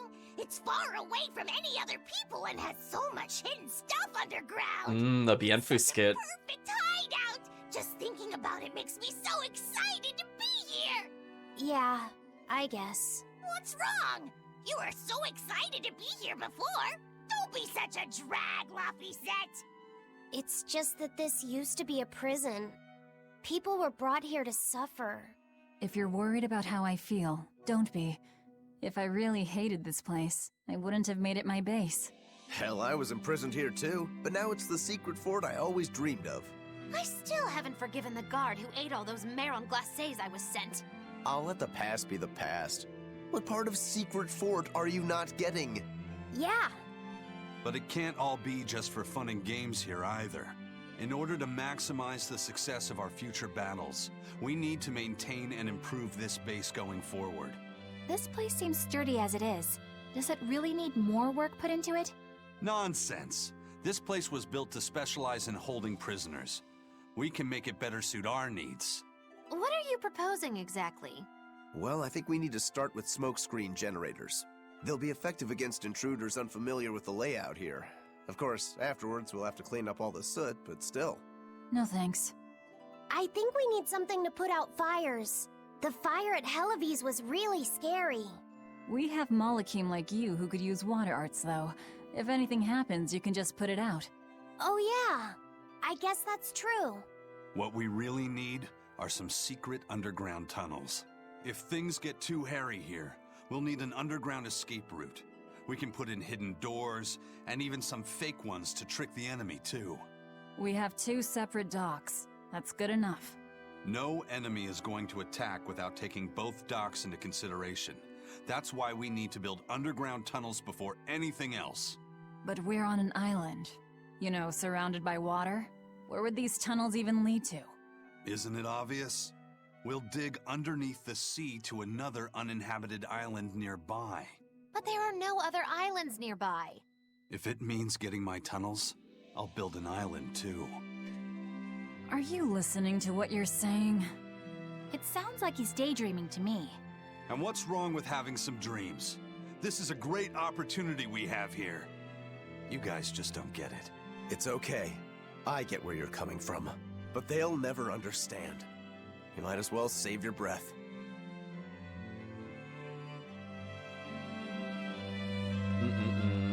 See, I feel like that skit was almost teasing base upgrading, and then it just became more of a comedy skit. Amawana says, it's lonely without Eleanor around. I don't want to be alone. Well, too bad, Kamawana, because we're going to abandon you for, like, most of the game. Oh? Oh, here he is. He relocated. He couldn't get away in time. Well, I could get more arcane bottles to refill Blast Gauge. technically, I could reduce the number of encounters we're having just to do that, but I don't want to do that. Hey, this is probably another Class 4 conversation. I lost a bet to a young man, and he dared me to prove my courage by sailing out to a Class 4 island. Now, I can handle myself, but man, it ain't fun and games there. I nearly got killed by demons. You actually stepped foot on a Class 4 island? Not even. I was still approaching it by ship when this stuff that looked like spider silk started spreading round. These bug-looking demons were using the stuff to try and climb aboard my ship. Damnation! The crew cut those threads as fast as anything, and we got the hell out of there. Whole thing left me bawling. Well, I'm glad to see you made it out safely. I'd suggest not going near there again. Oh no, I wasn't planning on it. I had enough of that place to last me a lifetime. You can now go to a new Class 4 administrative zone. They say bug demons won't bug you if you bump into them. Bugs me to say it, but I doubt it's true. A lot of bugs in one sentence. So our goal is to head back to our original cell, but I'll talk to Benwick here. What do you have to say, Benwick? We're not ready to sail just yet. We need to get the ropes at just the right angle to look our best. So we can't go to the Class 4 yet, so that's why the Turtles is here. Just because we don't have access to another merchant.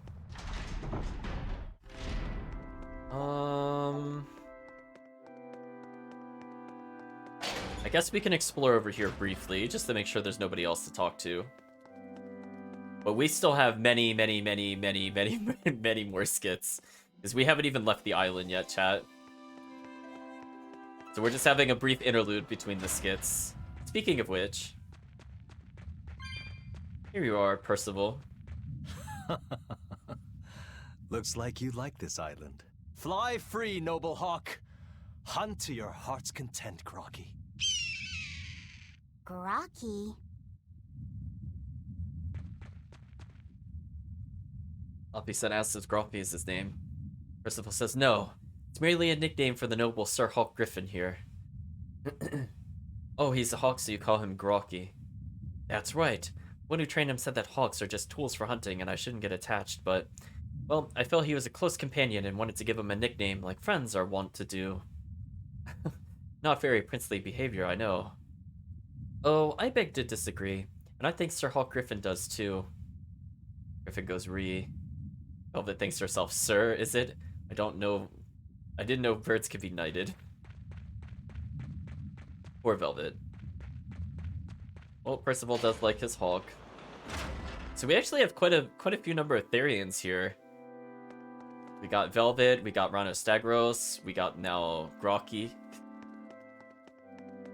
Slowly building up them numbers. Kamoana, chat. That's like half the heads right there. But is it enough, chat? That's the real question. Let's continue to walk this way, because there's going to be new dialogue, and I feel like there's a skit involving Dial at some point. We'll take a look out. Oh, he sang the same song familiar. Velvet's like saying, seriously, don't spread that. Well, let's go up here, just to double check that there's no skits.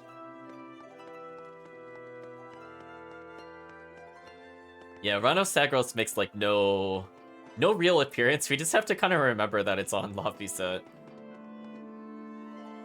Okay, nobody's hidden up here. Fair enough.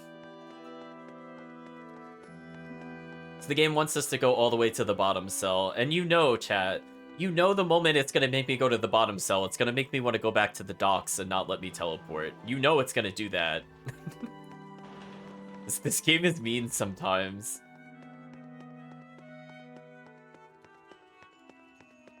Again, we're gonna go every wrong way first, just to rule out any skits. Let's check over here first, chat. As the music swells.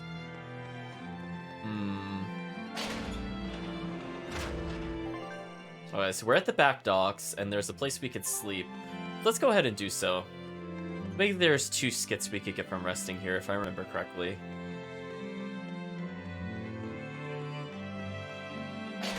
So we have not been using a dark bottle or a holy bottle at all, which is fine.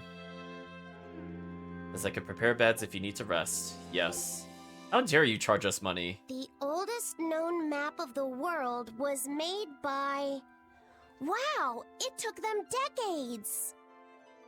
You always look so happy when you've got your nose in a book. What's so interesting about the one you've got there? It's a book about surveying. When I read it, I can imagine myself traveling afar and making maps of the world. It sounds like so much fun. I know just how you feel. I know Magilu and the others don't understand. But I just can't help but feel excited when I think about us completing a map of the entire world. It's the thought of treasure that gets me more fired up. Obviously, there's treasure waiting to be unearthed too, but that's more of a bonus on the side. Crossing uncrossable oceans, going to lands where none have gone before. The voyage itself, the dance with death, these things hold value greater than that of any treasure. Ah, adventure! Truly the romance of the quest we call life. Laphicet, you had a map, didn't you?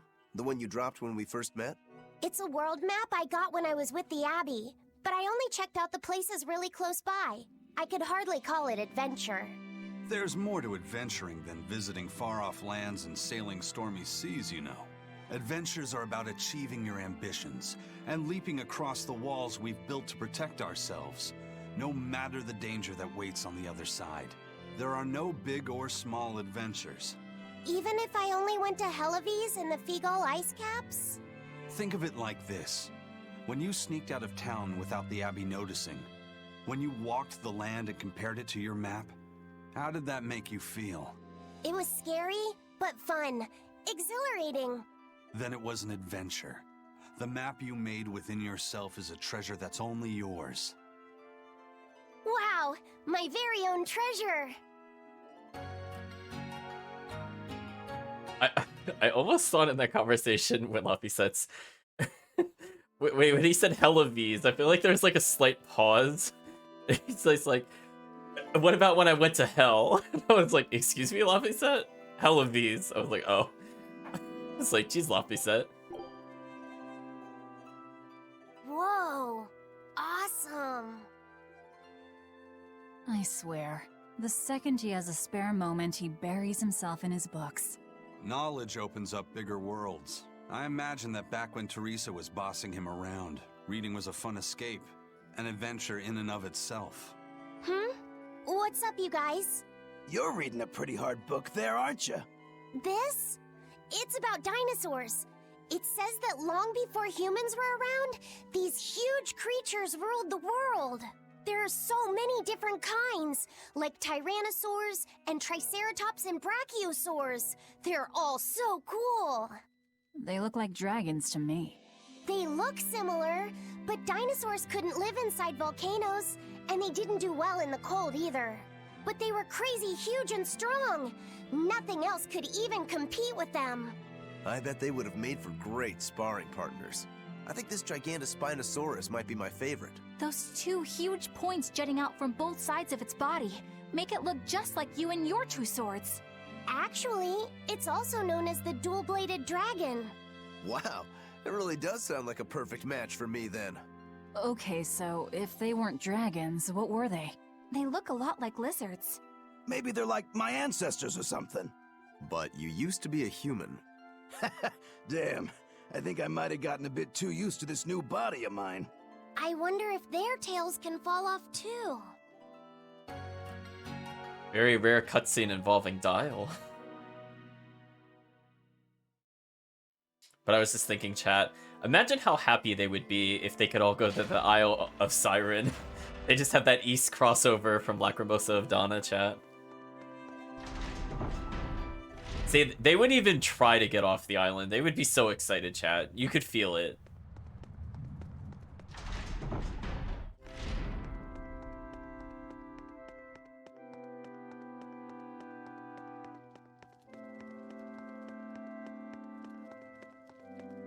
Poor Dial. He's confused about himself. He's also confused about growing back his tail, which we know is a filthy lie he keeps propagating. Yeah, Siren would definitely be... Actually, you know what it is, chat? You know what it is? They would go exploring past the far continent, And then they come across this island where there's just like this mega like water park all built up for them, but it's been abandoned and they just get really confused. But then they just take it over. It's canon, chat. It's now canon. That's exactly what they would want. Oh, hello, Grimoire. I'm glad we looked for you up here, because we probably wouldn't have come up here if we were just looking for skits. Grimoire says, I'll keep working on deciphering the ancient book. You stay focused on the Therian hunt. How many centuries has it been since I've worked at a task so diligently? I'm afraid if we can't puzzle out a Nominaut's nature, we'll just have to rely on brute force, though I wouldn't favor our chances in such an event.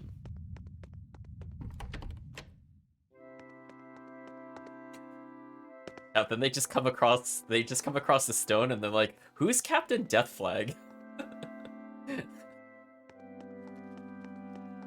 they're like, what does that mean?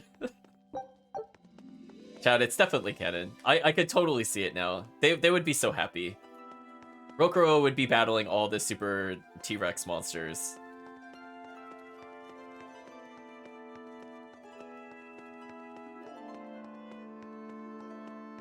Velvet would just be cartwheel, double jumping all the way through. She wouldn't need any relics. Just automatically do it. Oh, hello, Kurigane. And Dial. Says, why would there be two places to dock at a prison? This place was likely built as a fort to secure a sea lane. And if you're defending a fort, you'll want a back door to escape through if things go sour. That makes sense. You pick up some interesting tidbits when you get quite as old as you have. And what's that supposed to mean exactly? We'll keep an eye on them, chat. They definitely have a skit here. We just might need to trigger something first before the skit happens.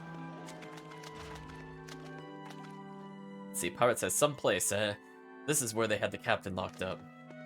Oh, now people are here. See, we looked earlier, chat, and nobody was here. We'll check each of the doors real quick. Let's see, Pirate says, did all the prisoners escape, or... I'll wager it was some sort of nightmarish cannibal scenario until none remained. Wow, Velvet just assumes it'd be at worst. Pirate says, they're supposed to keep demons locked up in here, but the cells are empty. Yeah, just, chat, just think about how happy Laphicet would be mapping the island. Oh, Magilu would definitely torture Bienfu, I would agree with that. She'd probably threaten to feed him constantly, and she'll cook weird things in the campfire. Alright, so there's nothing in the side areas of note, so we'll continue down for now. I think we've gone everywhere possible, but again, as soon as we do the plot cutscene, we're gonna have to recheck every area for skits. So, as I said before, we are gonna be here a while. I want to at least be able to leave the island. Once we leave this island, we'll probably end the stream, just because I want to be able to, maybe shop in different areas. It would be nice to not get cutscened while shopping.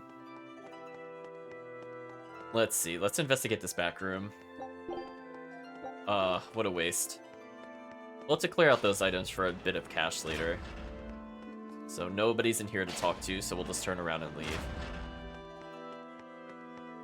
Yeah, again, if there's anything they could improve on the minimap, is the green dots that are on the radar should show up on the world map. That would also save me a lot of time. But for now, we just descend further and further back towards Velvet's cell, chat. Towards another cutscene. Never enough cutscenes, chat.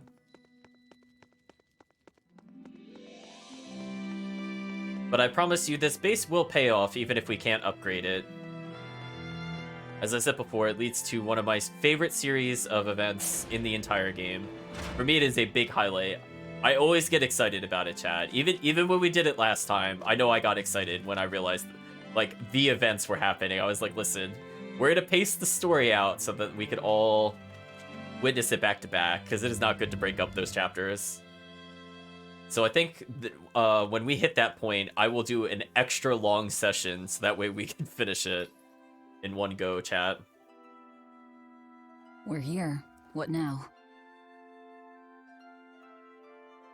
Well, so I've been thinking about Earth Pulse points. They're where the flow of the Earth Pulse, the Earth's natural forces, are concentrated. Right. And Inominat is using those points to acquire malevolence and reawaken himself. You seem to have a knack for sensing them out. Once you're close enough, you can even pinpoint their location. Except, I don't have to be close at all. When we came here yesterday, I felt another place. A place just like this. Are you saying you can use this Earth Pulse point as a conduit to find the others? I think so. I don't know how far it works, and I can't say if Etherian will be on the other end. Still, it'll give us something real to go on. Please, give it a try. Okay.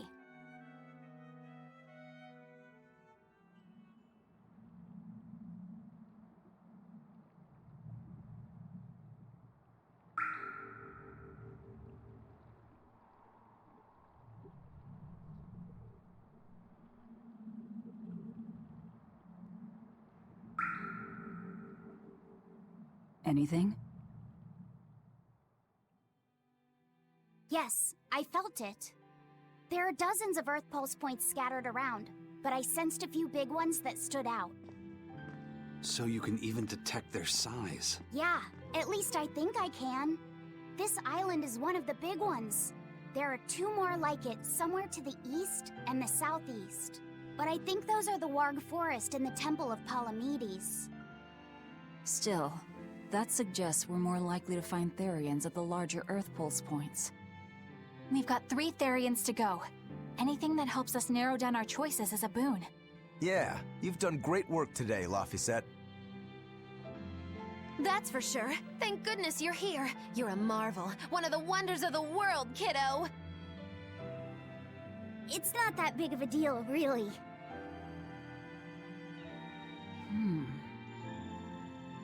Then let's go Therian hunting. We have an honest-to-goodness lead. Or dishonest-to-badness in our case.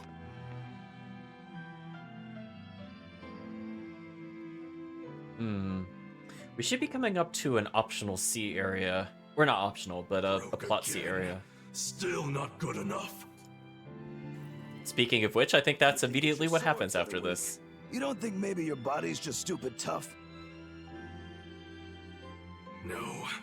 If it can't cut me, it's just not good enough. I need stronger materials to make a better sword. I'd love to try orichalcum, but getting that stuff is next to impossible. There we go, orichalcum. So we're not going to be able to reach the town, I think, today at all. It's the metal in the world, right? A rare metal that's only been found in ancient ruins, and seldom at that. I've seen fragments of the metal myself, but I've never even heard of a piece large enough to forge into a weapon. I have.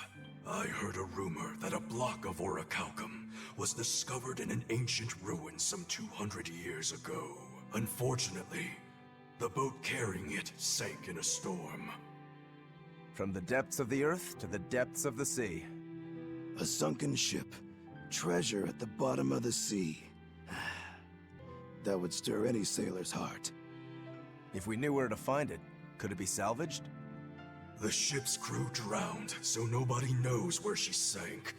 Besides, it's a centuries-old rumor. Who's to say it's even true? Right. No sense in wishing for what can't be gotten. I'm sure there's other material you can use. I'm sure we won't come across it in the near future. Even Dial makes a good point sometimes. Hey, what do you mean, even Dial? Even Dial's getting angry. Saying it like that's just weird, Kamoana. Even Komoana's getting weird.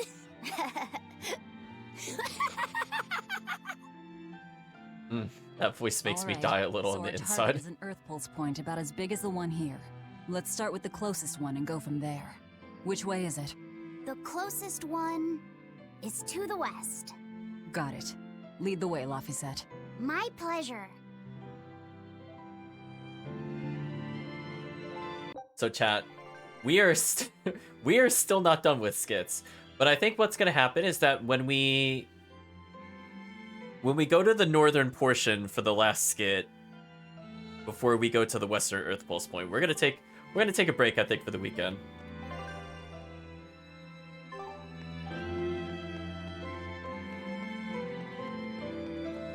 Now we should be able to go back for the Dial and Kuragane skit.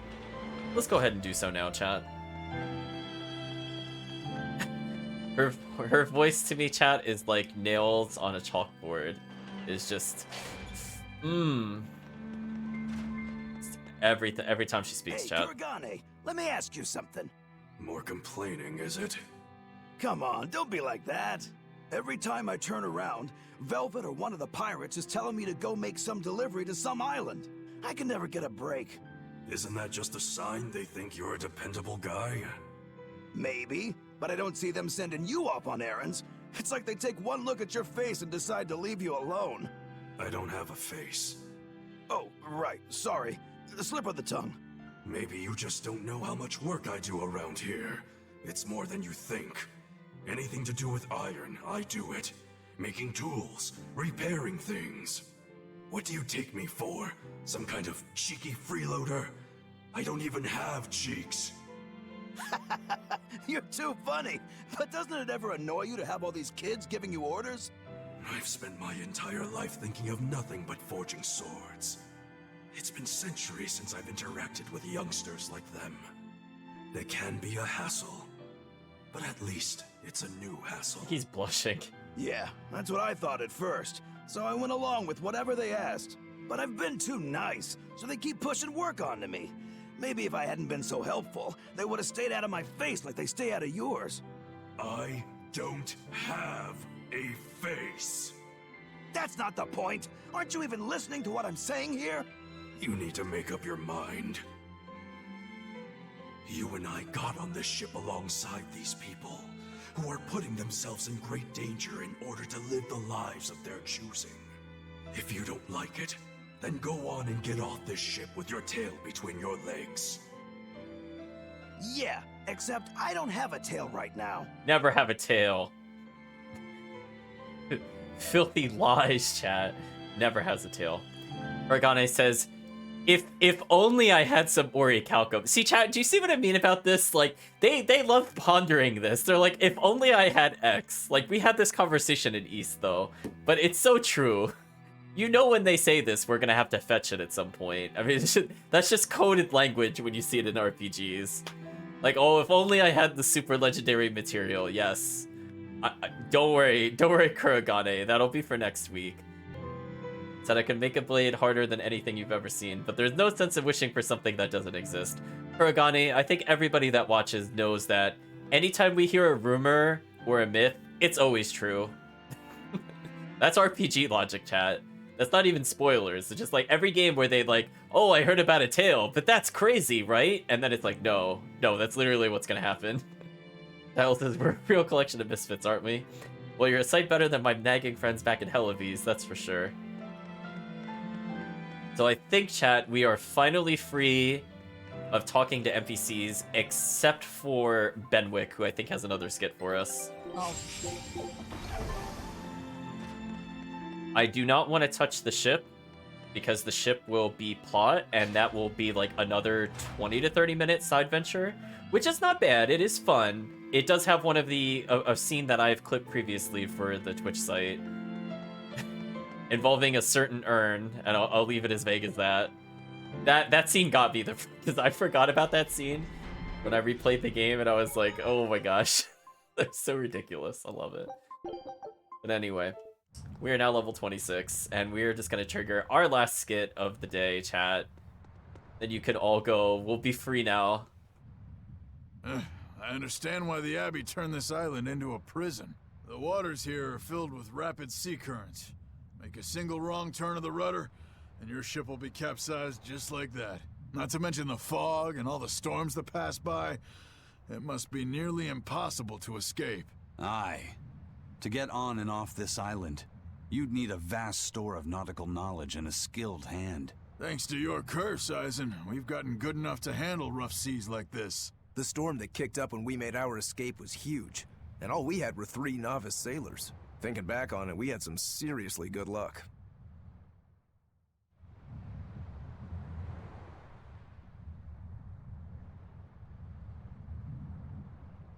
Ooh, so chat, we have quite a lot that we have to potentially go through if we want to set this up properly, because we missed a session So we have a little bit less time to play with it. So that's why I might do some extended sessions beginning next week as well as the week after to get us back on track. Because if we had not skipped one session, we would be set up perfectly to have a weekend session. But we're going to see what we're going to have to do. What does the pirate have to say? We're excited to have a den to call our own, and one we stole right from the enemy's, excuse me, from under the enemy's nose. If the captain knew about this, he'd dance a merry jig. That'd be a sight. Okay, chat, let's talk about plans for the future. Let's save here. I think we've made a lot of progress with side story.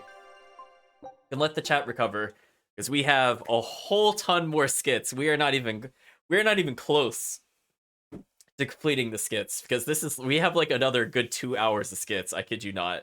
But they'll be spread out with some combat at least, a little bit. It won't just be solid skits, but we still have a lot of skits to do. So let's switch off to the end of the stream. And let's talk about expectations for the upcoming week. So I have now reflected upon what the plot of the story is, and I'm thinking that there are several things we have to do before we get to my favorite part of the game. One, we have to go to the west. We're gonna have to deal with Orichalcum inevitably. We're gonna sail back to Logris, and that means we're finally gonna get the fast travel option. In doing so, we have to eventually go to a mountain. From the mountain, we then complete a mission. I will leave it as vague as possible. And then we go back to Logris / Titania, I forget which. And then from there, we have to go to yet another place that we visited before, and I'll leave that as vague as possible, and do an undead area. And if we complete all of that in the next 2 sessions, we will set up for the weekend after to be my favorite part of the game for like 6 hours straight. Because it is, honestly, chat, like the start to finish of my favorite part of the game is just So I'm going to do my best to get through all of that. We have so much side story to do. I don't think I want to delay certain skits, but again, we might have to host some longer sessions, I think, next week to kind of catch up. So I don't know if I'll start earlier per se, but I might let them run a little later by like another half hour or so, because we definitely need the time to go through it, because I definitely feel like the impact of my favorite part of the game works so much better if you play uninterrupted. So if we could do at least most of it Saturday and then like the consequences on Sunday kind of thing, that would be fantastic. That would be great. That is the goal. And if we have to play longer on a Saturday or play longer on another Sunday, I will do so, chat, because again, I think that part of the game is phenomenal, and it just shows you how many things they've set up from all the townspeople we've been talking to lead to my favorite part of the game. And on top of that, if you've only been paying attention to the story, it is one of the strongest story moments in the entire game. It is really good, and I'm so looking forward to it, Chad. So for people that have played it before, yeah, we're going to be revisiting yet another location that we've seen before, but haven't been to in a very long time. And that may or may not involve a certain place that I will nickname the City of Cats. So we will take a look at that and see what the repercussions of that are. And oh, I'm so excited, chat. So happy. Oh man, that's the reward. This kind of area, I'm not going to say it's a slog, but it's definitely more story oriented, so there's not too much combat going on. So we might even hold off on doing the class 4 arena. I'm thinking about it just to kind of time things better. I'll think about it. But yeah, we have a lot to go through for next weekend. So it's a tall order, but I think we could still do it. And we will keep in mind that we are still looking at a good, if I had to give a ballpark estimate, like 40 skits. We have at least 40 skits to go through, because I'm just thinking about all the little things that happen on the way there. We still haven't finished the Titania skits. There's like 8 more of those at least. And then some of those are more plot related as we go further, especially once we go to the west and come back. We'll have a lot more to talk about when that happens. But yeah, I guess in terms of boss difficulty, I think we're out of the woods for a while. Again, my concern is when we go to the northeast for the first time. That is when I'm concerned, because those boss fights are actually fairly hard the first time you play the game, and you don't have chaos at that point in the game, I'm pretty sure.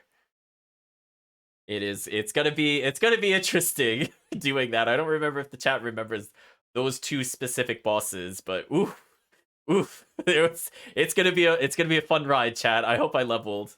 I hope I leveled enough for it. We'll see. Otherwise, I could picture us, we might be on those for a while. Because keep in mind, as we get further and further into the game, any kind of human-esque opponent, at this point going forward, will start having mystic arts. So I actually feel things like the cameo battles that involve characters from the other Tales games are some of the hardest battles in the game. There's obviously some exceptions to that, like the purely optional bosses are probably on par with them, but they also have mystic arts. So I guess not too different, I suppose, in the end. But other than that, I feel like most of the other story encounters are not too bad. Honestly, I don't even think like the final boss is too hard? Question mark? I don't remember the final boss being too hard. Not compared to the cameo fights. Ugh. Those cameo fights are gonna be so nasty, chat. If we're leaving it on Chaos for that, I don't know. We'll see. We might have to wait until pretty far into the bonus dungeon to do that, because it's gonna be a doozy, chat. Because keep in mind, like, I think even when we played the first time on stream, I think I got hit for 8,000 damage or something. There is no way we're surviving this without, like, some super equipment. I'll put it that way. No way. And also, we'll fight a very hard joke battle. Much harder than the one in Zesteria. Much harder. That's going to be interesting. Yeah, keep it on Chaos. Oh, I'm gonna try to keep it on Chaos as much as possible. The bonus dungeon is basically every fight where that bonus dungeon is gonna be a boss battle. So it's gonna be something doing that, chat. It's gonna be very difficult. Just even getting to like the first floor clear of the bonus dungeon should be a big uphill battle. But on the plus side, we should get a lot of experience from the bonus experience. But we'll see how it goes. Other than that, I think we're in for mostly smooth sailing. I don't remember any ridiculously hard boss fight prior to that point. Arguably, there's like one kind of like reptilian type boss, to keep it as vague as possible, that might be an issue. But I don't think anything we're gonna see next week will be an issue, except for that reptilian boss. And also, chat, we're gonna respect the fact that dangerous encounters are very hard, and we are not gonna dangerous encounter the zombies when we start coming across them. Because oh boy, are we gonna lose. Like, I died to the witches, but I died to them like nowhere near as bad as I would die to zombies. Like, I probably could have beat the witches if I was using items, to be honest. But the zombies, we dangerous encounter that, so just restart. It's faster. I don't believe. They'll be so nasty, chat. I'm ready for it. But in any case, I think that's all for now. I do appreciate the comments and conversations we've had back and forth. Unfortunately, I want to give credit to the people that watched the stream, and unfortunately, a bot has taken the recent follower. And I apologize, chat. I don't know how to undo that, because I don't think you could delete history in the side applications, because I would love to roll it back to people that actually contributed to the stream. Because it definitely is a big motivation factor for me when I see people chatting in the stream. I like these games, but I like sharing them more, especially when people are, laughing along with the game, or even laughing at me at times. I don't even care, honestly. As long as the chat is having fun, I think that's the goal of each of the streams. So, with a little bit of experimentation here and there to kind of emphasize the chat focus, just to kind of experiment to see how I feel about it. I think the chat might like it. Maybe I'm making an assumption there. We'll just continue to revisit and tweak whatever we think works or doesn't work, to be honest. And unfortunately, one of those things I have to learn is how do we clear recent followers that are not real? Because I do not want to give a shout out to the bots, chat. We've seen them enough in the chat. We don't want their URLs. We don't want them to do anything else. Bad bots. Like, just get out of our streams. Oh, man. So in any case, I think this is a good place to conclude it. We've talked about the goals for the next couple of weeks. I will try to do the extended sessions. I don't see any obstacles to that at the moment. Normally things like work will interrupt that, but so far I'm not scheduled for either of the next two upcoming weekends. So once we do that, we'll be, I would say, almost roughly halfway through the game at that point. So we should be good.